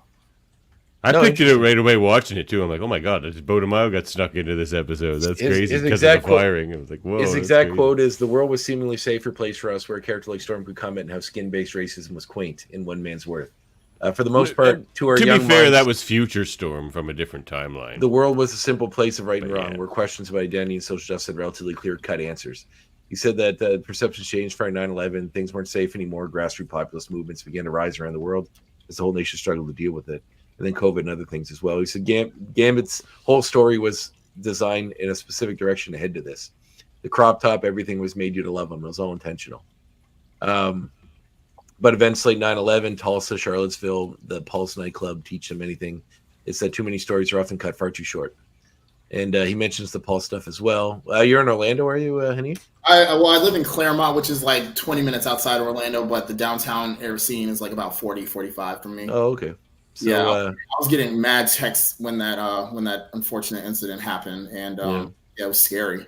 Yeah, fortunately, nowhere close to it, but prayers to everyone who lost somebody. He says, like many of us who grew up in the OG cartoon, the X-Men have now been hit hard by the realities of an adult and unsafe world, which is what I was feeling like too. So it's cool to see that kind of like have him to get exactly what he was planning on. Life happened to them like it did with us. We have to decide which parts of themselves will cling to and which parts will let go in order to do what they're telling humanity to do, face an uncertain future they never saw coming. Mm-hmm. As Trask told Cyclops in the premiere, you have no idea what it's like to be left behind by the future. Now the X-Men do. And like each of us, they'll have to weigh whether it's time for social justice or, as Magneto preached at his trial, a time for social healing. So, the whole 9/11 comparison was not lost to me, and it sounds like it was very much intentional. Mm-hmm. So, beautiful, beautiful episode. That's my point. Good next point for us, Hanif?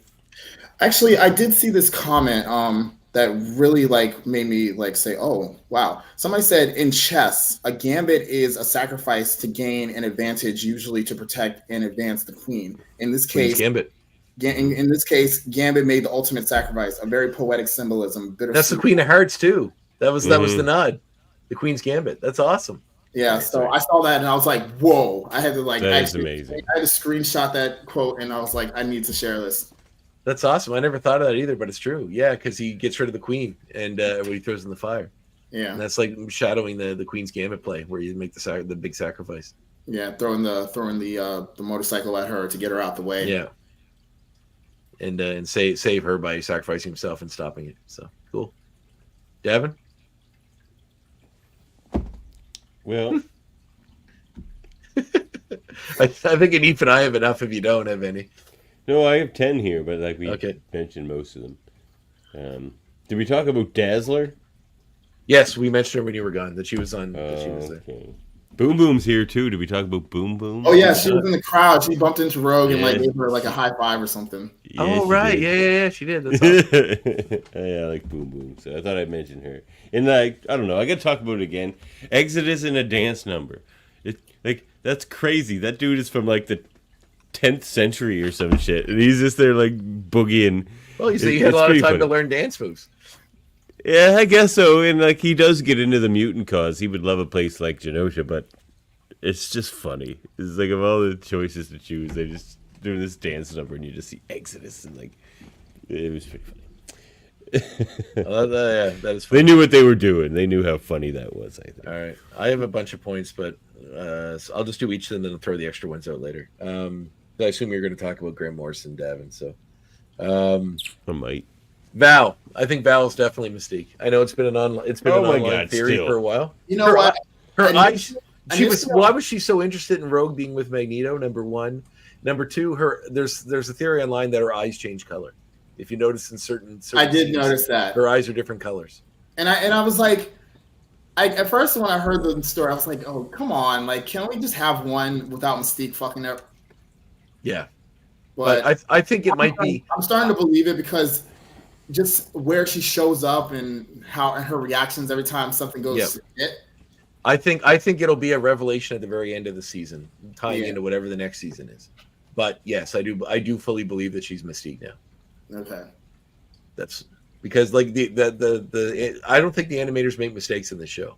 So I think like the ponytail thing, all that stuff was all connected to that. I feel like the color of her eyes changing in different episodes is definitely a subtle hint as to what the truth is, that maybe Mystique messes it up.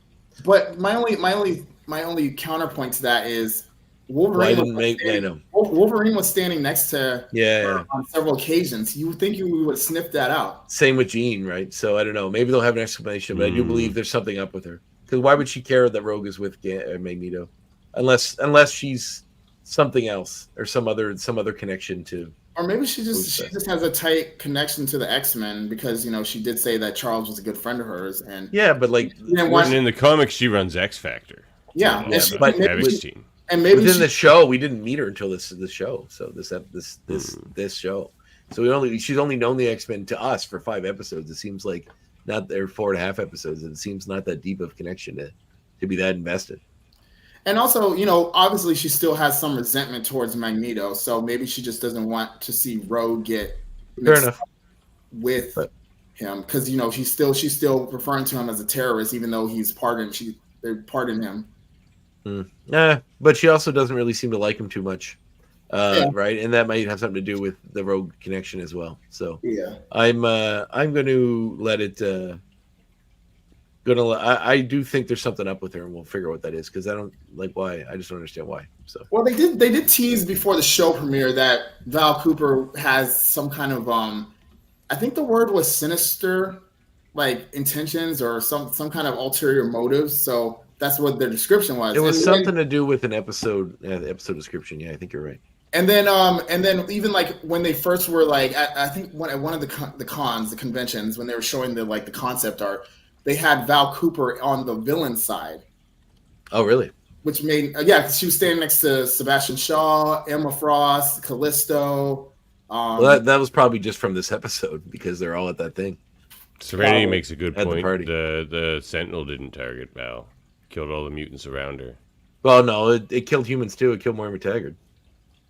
What? Oh, where did Moira McTaggart was get killed? When it showed all the bodies of the people lying under the blanket, she was one of them. Oh, maybe she was in the crossfire. Yeah, well, so maybe, but I don't think. Those were some big blasts, so anybody could have got it. Jean isn't Chuck. She doesn't go around reading people's minds willy nilly. Good point. Fair enough. She has morals. Yeah, but yes, we did mention the magic age up there, D, in the last episode. But it still was cool to see badass magic with the big sword. Well, it could have. Yeah. Did we know? I don't know if that old episode they said the kid's name. Did they? Did they say it? No, they didn't. Morph just turned into magic and was like, No, but I meant when you. No, first he means saw, the kid. When you see, yes, he calls her Ileana many times. Okay. Yeah, he does. You're right. Ileana. Yeah. All right, that's my second one.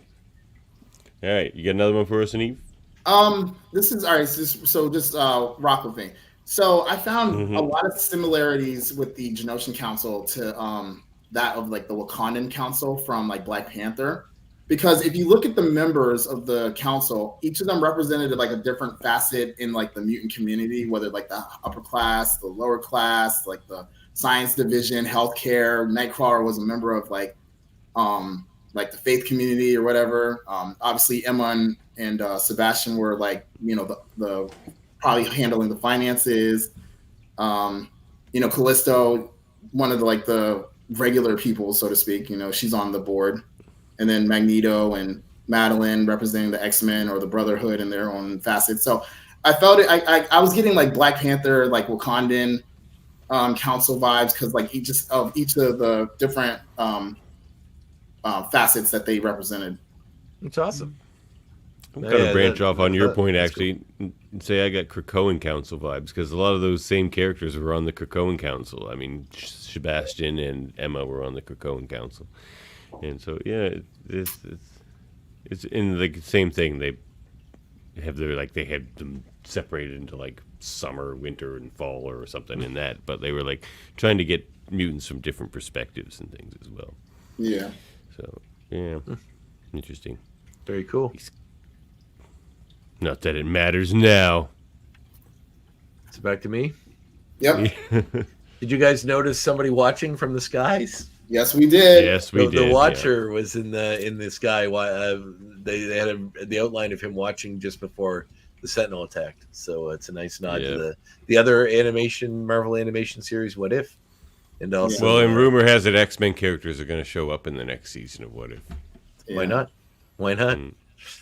But that also scares me, because doesn't Uatu usually show up when it's like a fixed point in time, which is kind of making me think that maybe this whole thing might not be able to be undone. Yeah, well, that was going to be another point I was going to make, but I think I've used all my points, so I'll wait and we can just free stuff. No, you haven't. We're still going around. Well, I used 3. You get the 4th one. You started. Oh, okay. So well, Uatu is supposed to show up whenever there's big events or any big historical events. I don't know if it's about fixed points in time or not, but something that's like a very important historical event is usually around for. Yeah. Which this will be. I mean, it's a huge thing that just happened. And, that's why we're going to see Captain America show up and that sort of thing. But that might be a fun past story. We don't know what that's in connection to yet, do we? I'm kind of well. I hope we get like Avengers characters. It'd be nice if we saw the wider I think world. it's in Canada somewhere. I think he's tracking down Wolverine. I'm on the opposite end of that. I kind of want to see. I kind of want the Avengers and all these non-X-Men related characters to stay away from the show, to be honest. Well, it would be weird if the Avengers just show up and help them out, through some big events. So I get you there, but we do know Spider-Man is in this universe and Captain America. So. Yeah, but just keep it strictly X-Men. Like Avengers have had their go, but the X-Men are back. Let's give the Kings their proper exactly. But yeah, I see that. I'm okay with that. But we'll see what they're going to do. I feel like I honestly, based on 5 episodes that have been, I think 8s to 10s for me for the show, I can't. I trust what they're going to do. I'm sure it's going to be great. So anyway, did you give something an 8? Oh, yeah, you weren't big on Motendo. Not really. I didn't hate it. It's the worst one. An 8 is still really high, dude. You act like an 8 is like a fail. 8's still really high. 8 out of 10 is very high. 80% is very high. It's passing. If you lost 80% of your blood, you'd be in trouble. Oh, like a lot of trouble. 80's high. You might be. Okay, sorry. All right. So Uatu's appearance was my my 3rd point. It's a good one. Got one more, Hanif? I was gonna just run down the list of all the different cameos. Yeah, do it. I was hoping you would. All right, so we have Banshee, Dazzler, Nightcrawler, Pixie, Multiple Man or Madrix, Cypher, Nature Girl, Bleach, Loa, Glob. Oh, Loa. Mm-hmm. That's the girl. Mask, Erg, Tommy, Ape, Callisto, Morlocks. Boom Boom, Emma Frost, Sebastian Shaw, Cable, Exodus, Trish Tilby, Moira McTaggart, Mero, Squid Boy, Krosta. That was the water dude. Okay. Archangel, obviously the Watcher, Madeline Pryor, Valerie Cooper, Bo DeMaio, Jay Costarina, and I think that's it. Somebody. You said Nature Girl, right? Yeah. Mm-hmm. Did you say Gargoyle? No. Gargouille. Lavina LeBlanc. She the wing girl with the horns. She was on my list. Oh, okay. I didn't hear. Somebody also said that if you there's a certain point in the show in the episode where if you pause it, you could see a potential Bastion in the crowd. Bastion was in a different episode already. He was in the picture with Forge in them, but somebody said that he was just randomly walking by. You just see this old white dude with a strikingly similar hair. Well, maybe that's gonna play into where the season ends. Yeah, isn't he tied to Onslaught too? Yeah, maybe he's. Maybe that's where they're headed. Well, that's gonna be my last point, actually. All right. I was gonna say maybe he's the one that Cable was saying he's coming. Yeah, maybe. Yeah, and maybe that's why they're subtly hinting him with some connection to Forge too, right? Yeah, because time travel Forge is related to that as well. But I also had I also saw a theory. Somebody said maybe Sebastian Shaw might have been responsible for putting the Sentinels where they were. Because Yikes. I mean, anybody who knows the comics knows Sebastian Shaw kind of was like a slimy character who he's also dead. Well, he might not really be dead if that's the case, but he was one of the people that died in the attack.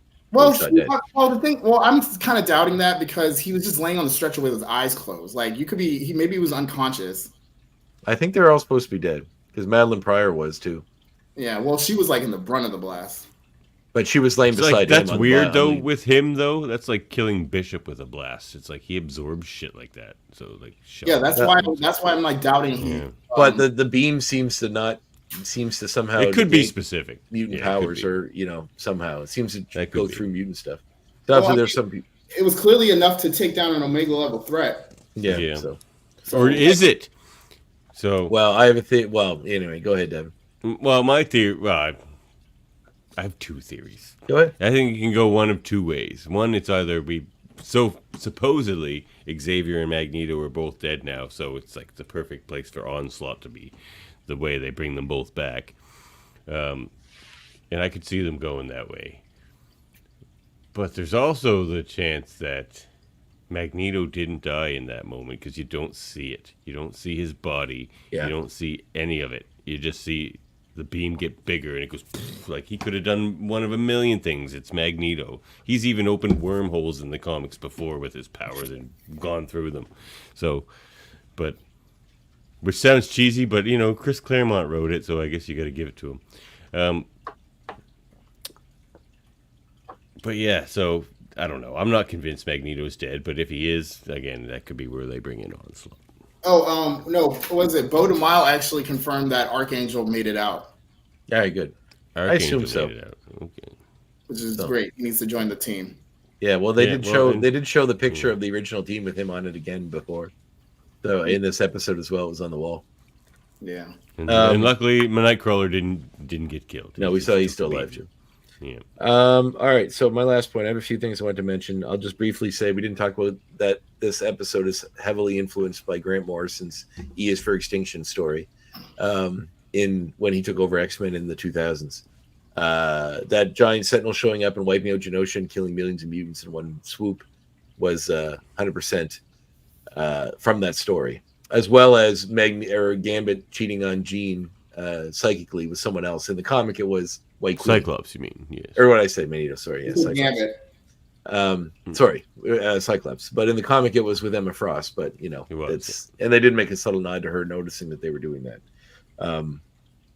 Which leads me to believe that maybe Cassandra Nova, who's behind this. But being that she's the villain, supposedly the villain in the Deadpool movie, who knows? I don't. It would be I feel like they won't use her in both places, but maybe they will. Yeah, maybe it's another way to get you to know who she is for when the Deadpool movie comes out. Yeah. So it could be some corporate synergy there. If it is, I'll be interested to see how they handle that because I'm a huge fan of Grant Morrison's run. I think I'm overdue to reread it. You are. I know. I've talked about it a lot in this show.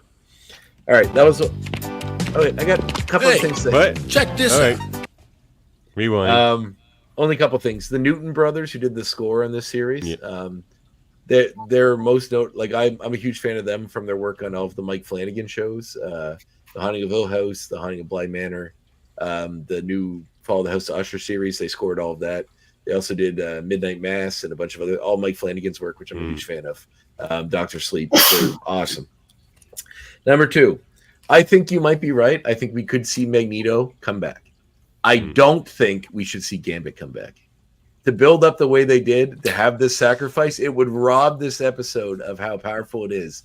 If you could say that somebody teleported in, maybe Cable teleported, time slipped in and grabbed Magneto before they all died. You could do that. Okay, that's fine. I'll accept that. Theory. I will not. I think Gambit needs to stay dead. Okay, so here's the thing. It'll rob it. It'll rob this episode of all of its power if they bring him back. If they're going to come back as a horseman of apocalypse, that's my guess. There's that, and if they're gonna keep Gambit dead, then they better replenish the team with members that aren't Nightcrawler, like Nightcrawler. Nightcrawler's their fun guy with an accent to replace him, I think. Or get Colossus or Psylocke. Maybe Iceman can join the team again. I'd like to see Iceman in the team. I've always liked that character. I want to see an episode where they actually have the original 5, members like Team go up on again. like random mission, and it just so happens to be them 5. Yeah, I don't know, man. I think like this episode is so good, and his sacrifice means so much. To bring him back would ruin that. If they just have like everyone's saying that their cable showed up, so there's going to be some time thing where they prevent this from happening. It's very likely. I think that would rob. I think that would be a huge mistake. I think they could use it to maybe save Magneto or some other people, a few people. But I think if they make this not happen, then it's like waking up and finding would gut it.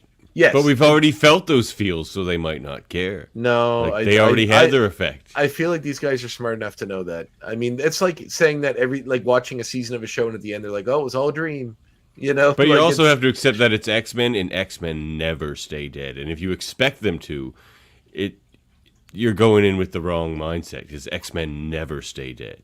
Well, that's because it's poor writing in the comics. They can't they just rely on the fans needing those characters to come back, instead of making new characters that are interesting and cool. Well, Andre, let me ask you something. What were your feelings about all the heroes coming back at the end of Endgame? Good point. Yeah, well, that they weren't gone forever. Like it was set up that they were wished away. No, but they weren't dead corpses, and we didn't and also the fact that it wasn't one hero's big sacrifice. It was everyone just disappearing at once.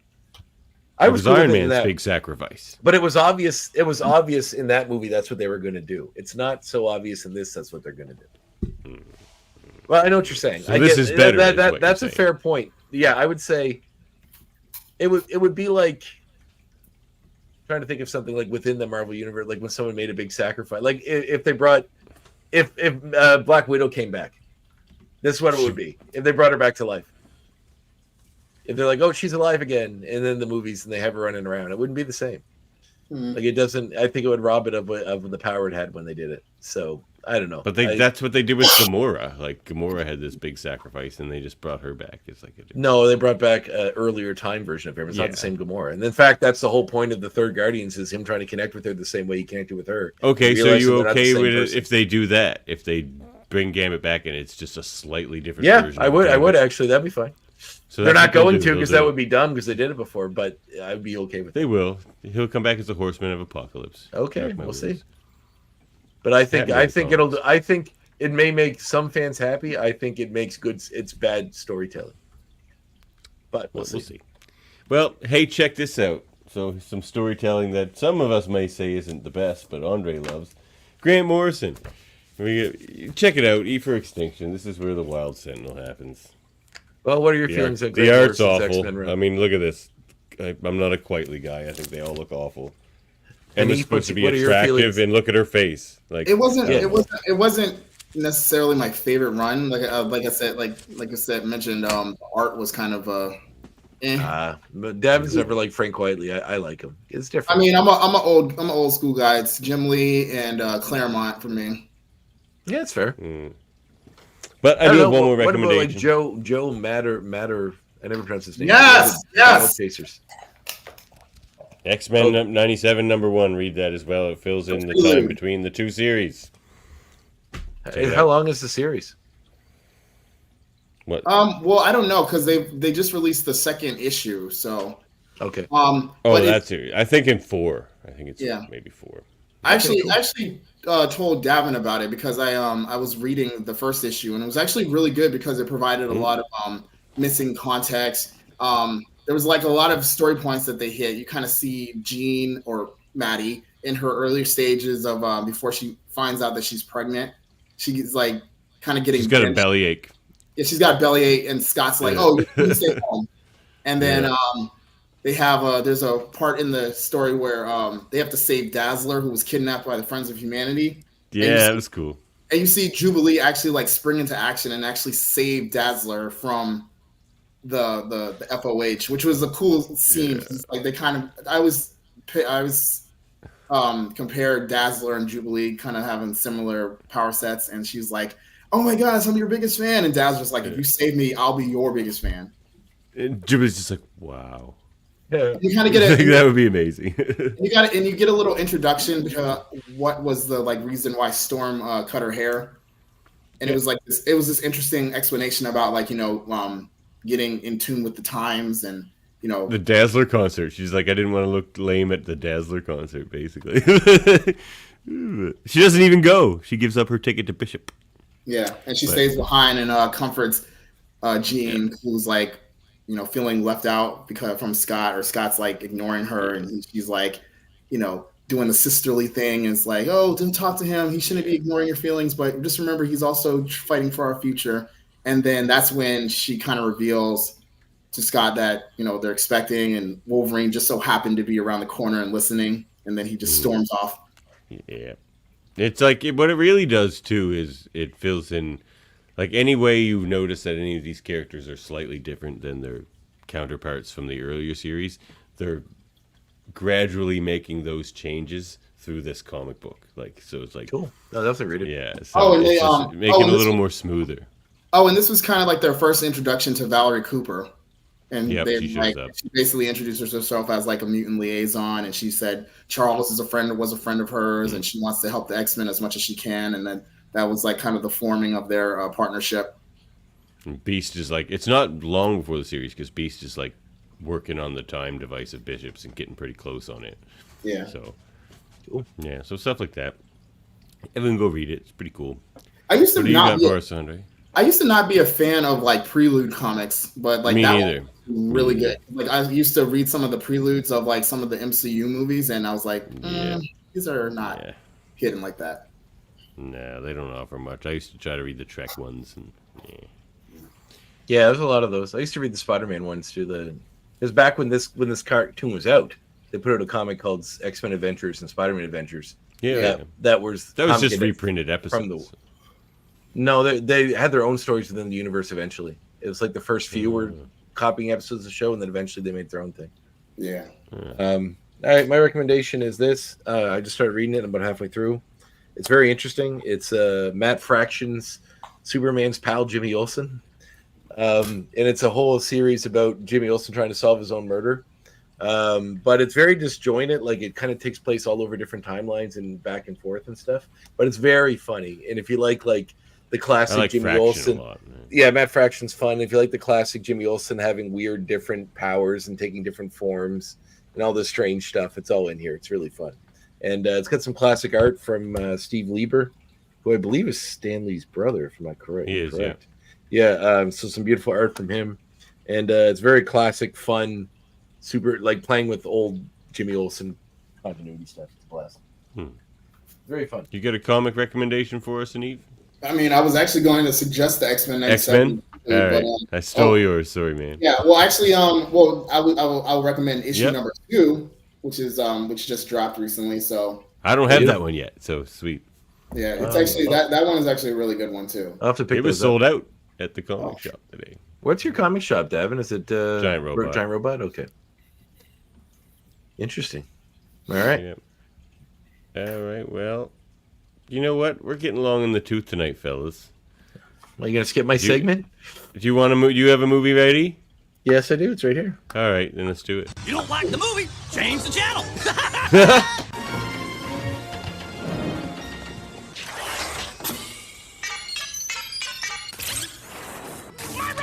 Oh, you're right, MZ. He does. Wolverine does smell a familiar scent in that issue. Val? Well, it's not clear. It's not clear. Okay. I think it was because I think it was Carl Denty. I think it's Executioner that he smelled. Yeah, because in the scene where they after they rescue Dazzler, they arrest the Val Cooper arrives and arrests the FOH members, and one of the members of Cooper's team was actually Denty undercover, and it was like he basically whispers to one of the guys, he's like, "Stick with me, I'll get you out." Mm-hmm. Wolverine seems to know Denty from somewhere, which is interesting. Probably. I mean, they've encountered the Friends of Humanity so many times. I'm sure he could smell every one of them. Yeah, it could be. All right. Well, my recommendation is another timeless classic animated piece that took characters we grew up loving in our childhood and murdered them all in something that was supposed to be something we were supposed to enjoy, but traumatized a whole generation. Transformers the movie.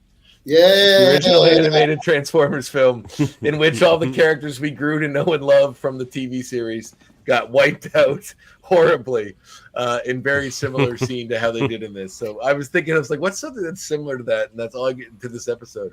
And that's the first thing that jumped to mind. It's like, hey, remember all these characters you love for 6 seasons? A bunch of them are dead now because, and yeah. Actually, I went to a Fathom event of it was like the 30th anniversary of the movie. Oh, really? That's awesome. Yeah, it was beautiful. This is the Shout Factory Blu-ray. That's out there. So yeah, they had it on the 4K screen. It was insane. Well, my wife and I used to go down to Orlando once in a while. Hanif, to go to Universal or Disney. I want to go down and check out the Star Wars world and Disney eventually. So if we're down there, maybe we should meet up for a drink sometime. Of course, that'd be awesome. I'm down. Probably be a little while before we get down there again. Perhaps you better take over from here. Okay, I don't have a music recommendation, but I just want you both. I just want to make one final point about this movie. This is the final movie that Orson Welles was in. Orson Welles, before he died, this was his last film. Right. So that's a fun side note. That is a fun side note. I don't have a music recommendation, but I do want you both to repeat after me. Ready? On the count of 3. 1, 2, 3. Ace of Base. Ace of Base. Ace of Base. Yeah, they're here. Yeah. No. All right. I love Ace Worth of a Base. shot. Circa 1992. Yeah. Yeah. Oh, well. I thought we could call Ace of Base in for a private show. Didn't work. It's fine. That'd be amazing. Man, but honestly, they must be laughing because they must be raking in the downloads. I just added it. I have their streaming sales jumped some crazy number for that song. Too bad Spotify doesn't pay artists.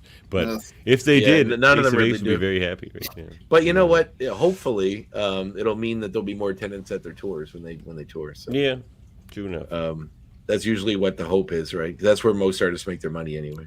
You got to be ready to capitalize on a moment like this too. I'm sure they have some way to get some monetization out of this. Well, it's I'm sure it's gonna. It's funny because I'm just glancing at their oh, there it is. I was glancing at their essentials on Apple Music, and Happy Nation's right around the middle. Oh, okay. So, but it's probably coming up. Yeah, I always like Ace of Base. Their cover of "Cruel Summer" by Bananarama is I would argue is better than the original, but it is better than the original. I think so. All right. Well, what? Also, all that she wants is a great song too. All that she wants is another baby. Let's just sing Ace of Base for next album. All what she wants, I saw the sign. What do you do? You're like, I will not stand for this mockery of Ace of Base, sir. All I need now is for you to contact your students, Professor.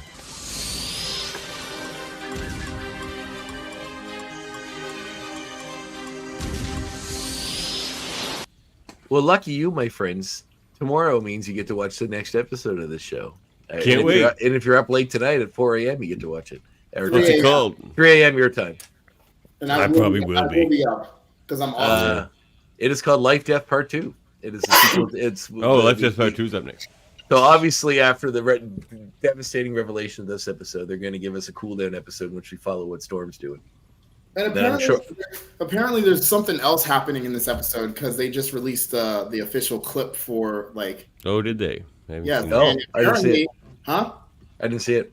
Apparently, we're going to outer space and we are running into one Deathbird and the Shi'ar Imperial. It had to happen at some point. Oh, maybe we're getting to find out what happened to Charles. Yeah. Well, it was a small clip. Basically, they are running Ronan the Accuser through the works, and she's basically looking. They were looking for the Supreme Intelligence, and he's like, and Deathbird's like, tell me where she's at, or tell me where he's at, or your team is gonna get wasted. And then as he's about to do the final blow, one of the Shi'ar operatives is like, your sister needs you. And she's like, oh, my sister, I can always make time for her, very sarcastically. So something fishy is off. But you do see a lot of cameos of the Imperial Guard, including Guardian. What's the one, the yellow and white that shoots the light? Manta. Yeah, Manta's in there, and we also actually get early preview of Vulcan. Oh, cool. What? All right, no more spoilers. I feel like I just saw the whole episode, Hanif. All right. I just was looking for that clip to look up later, and I was watching the clip of Jean Grey's vision in the previous episode when she saw the baby and she saw the Sentinel head rise out of the sand, which I think was supposed to represent this, not the Master Mold, because it shoots green beam out when it explodes and it shows a big graveyard full of corpses. So this is all a hint to what was coming from this, which is very interesting. Speaking of, did you catch the little when Jean was talking to Wolverine in the lake, and she was talking about when her and Scott went to like Nevada, and that was like a direct reference from the Dark Phoenix saga when they went to wherever that place was that Angel was at. I thought it was Arizona, but no, they were like he was in the snow place when he saw Psylocke. No. It was during the Dark Phoenix saga. Like they escaped. It was after they saved them from Emma Frost, and then Cyclops and Jean, they took like a little mini vacation to like one of Angel resorts in like the middle of like like Nevada or something. And that's when Jean did the whole like, I'm gonna shut off your eye beams with my powers, and that's what he was like getting a little scared about that. Right. Which they both mentioned in this episode. And I thought, that was kind of weird because I was like, okay, that definitely was one of those scenes that didn't happen in the original. Because it's like Jean sacrificed herself in the Phoenix Saga, then all of a sudden she comes back, and then she's under test. X-Men always right into the Dark Phoenix. It's bad storytelling if they do, man. It's a perfect end. Was the Dark Phoenix a bad story? It would have been better if she died. Was it better in the comic? Claremont wanted her to die. Yeah, of course. It was. Yeah. But you can support the show at patreon.com/X-Men Review Show. Get your sweet merch over at redbubble.com/people/X-Men Review Show/shop. And contact us at xmenreviewshow@gmail.com or just hit me up on Facebook. It's normally what people do. It actually would have been more interesting on the show if they had killed her then, and then we find out now when Jean comes back that was Madeline Pryor. Yeah. And then that would have been a bit, maybe. So we might find that out. You follow us. That's on true. YouTube, Maybe Madeline will come back as the Phoenix. Well, Jean already doesn't really know what memories are hers. Exactly. Yeah. Neither does Maddie. It could be like some like multiversal like type of like she's got memories. It could be all kinds of shit. Yeah, who knows? Different like Earth or something. It could be a telepathic thing too, where they just automatically, without even knowing it, share each other's memories because they both have the memory. Like they both have memories. It's not like one picks up here. They both have all the memories. Yeah, so it's very strange. Find our audio-only version wherever you get your podcast. Please like, review, and subscribe. Give us some reviews, people. We'd love to hear it. A proud member of the United Federation of Podcasts we are, and you can find that at ufpodcast.com. It's late. I'm skipping the rundown tonight, but for the most part. But what's going on over on?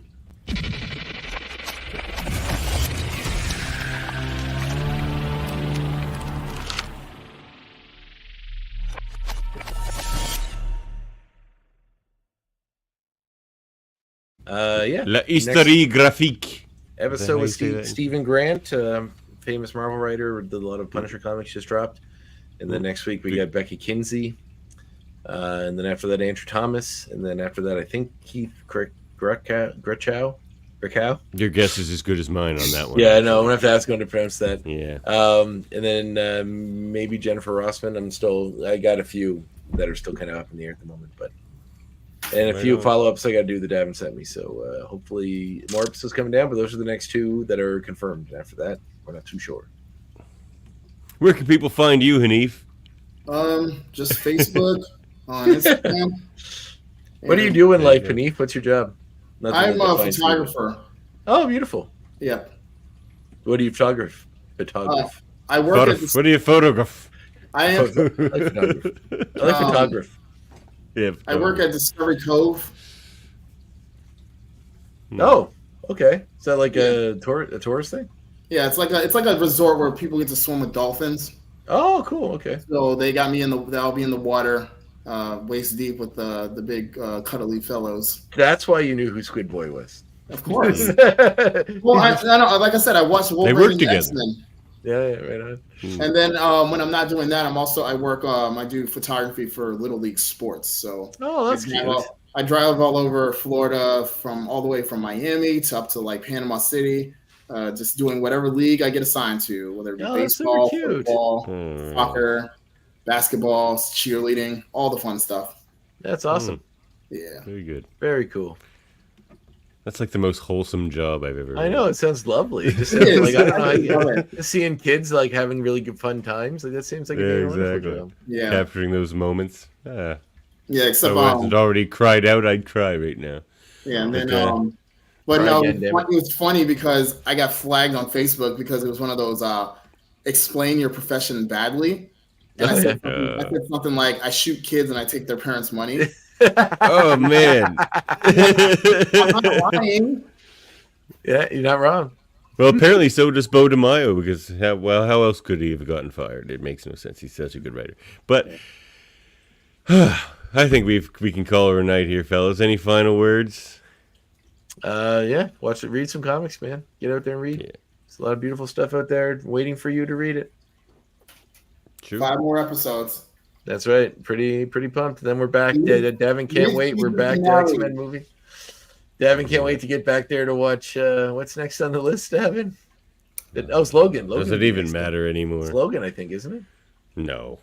Oh no, it'd be X-Men Apocalypse. Oh shit, it's the one I've been dreading the most. Gambit. It's got that's his name. Remember it. Oh, for sure. That's beautiful. Mm-hmm. Catch you next time. Next time. Get everybody out. We have to get everyone out.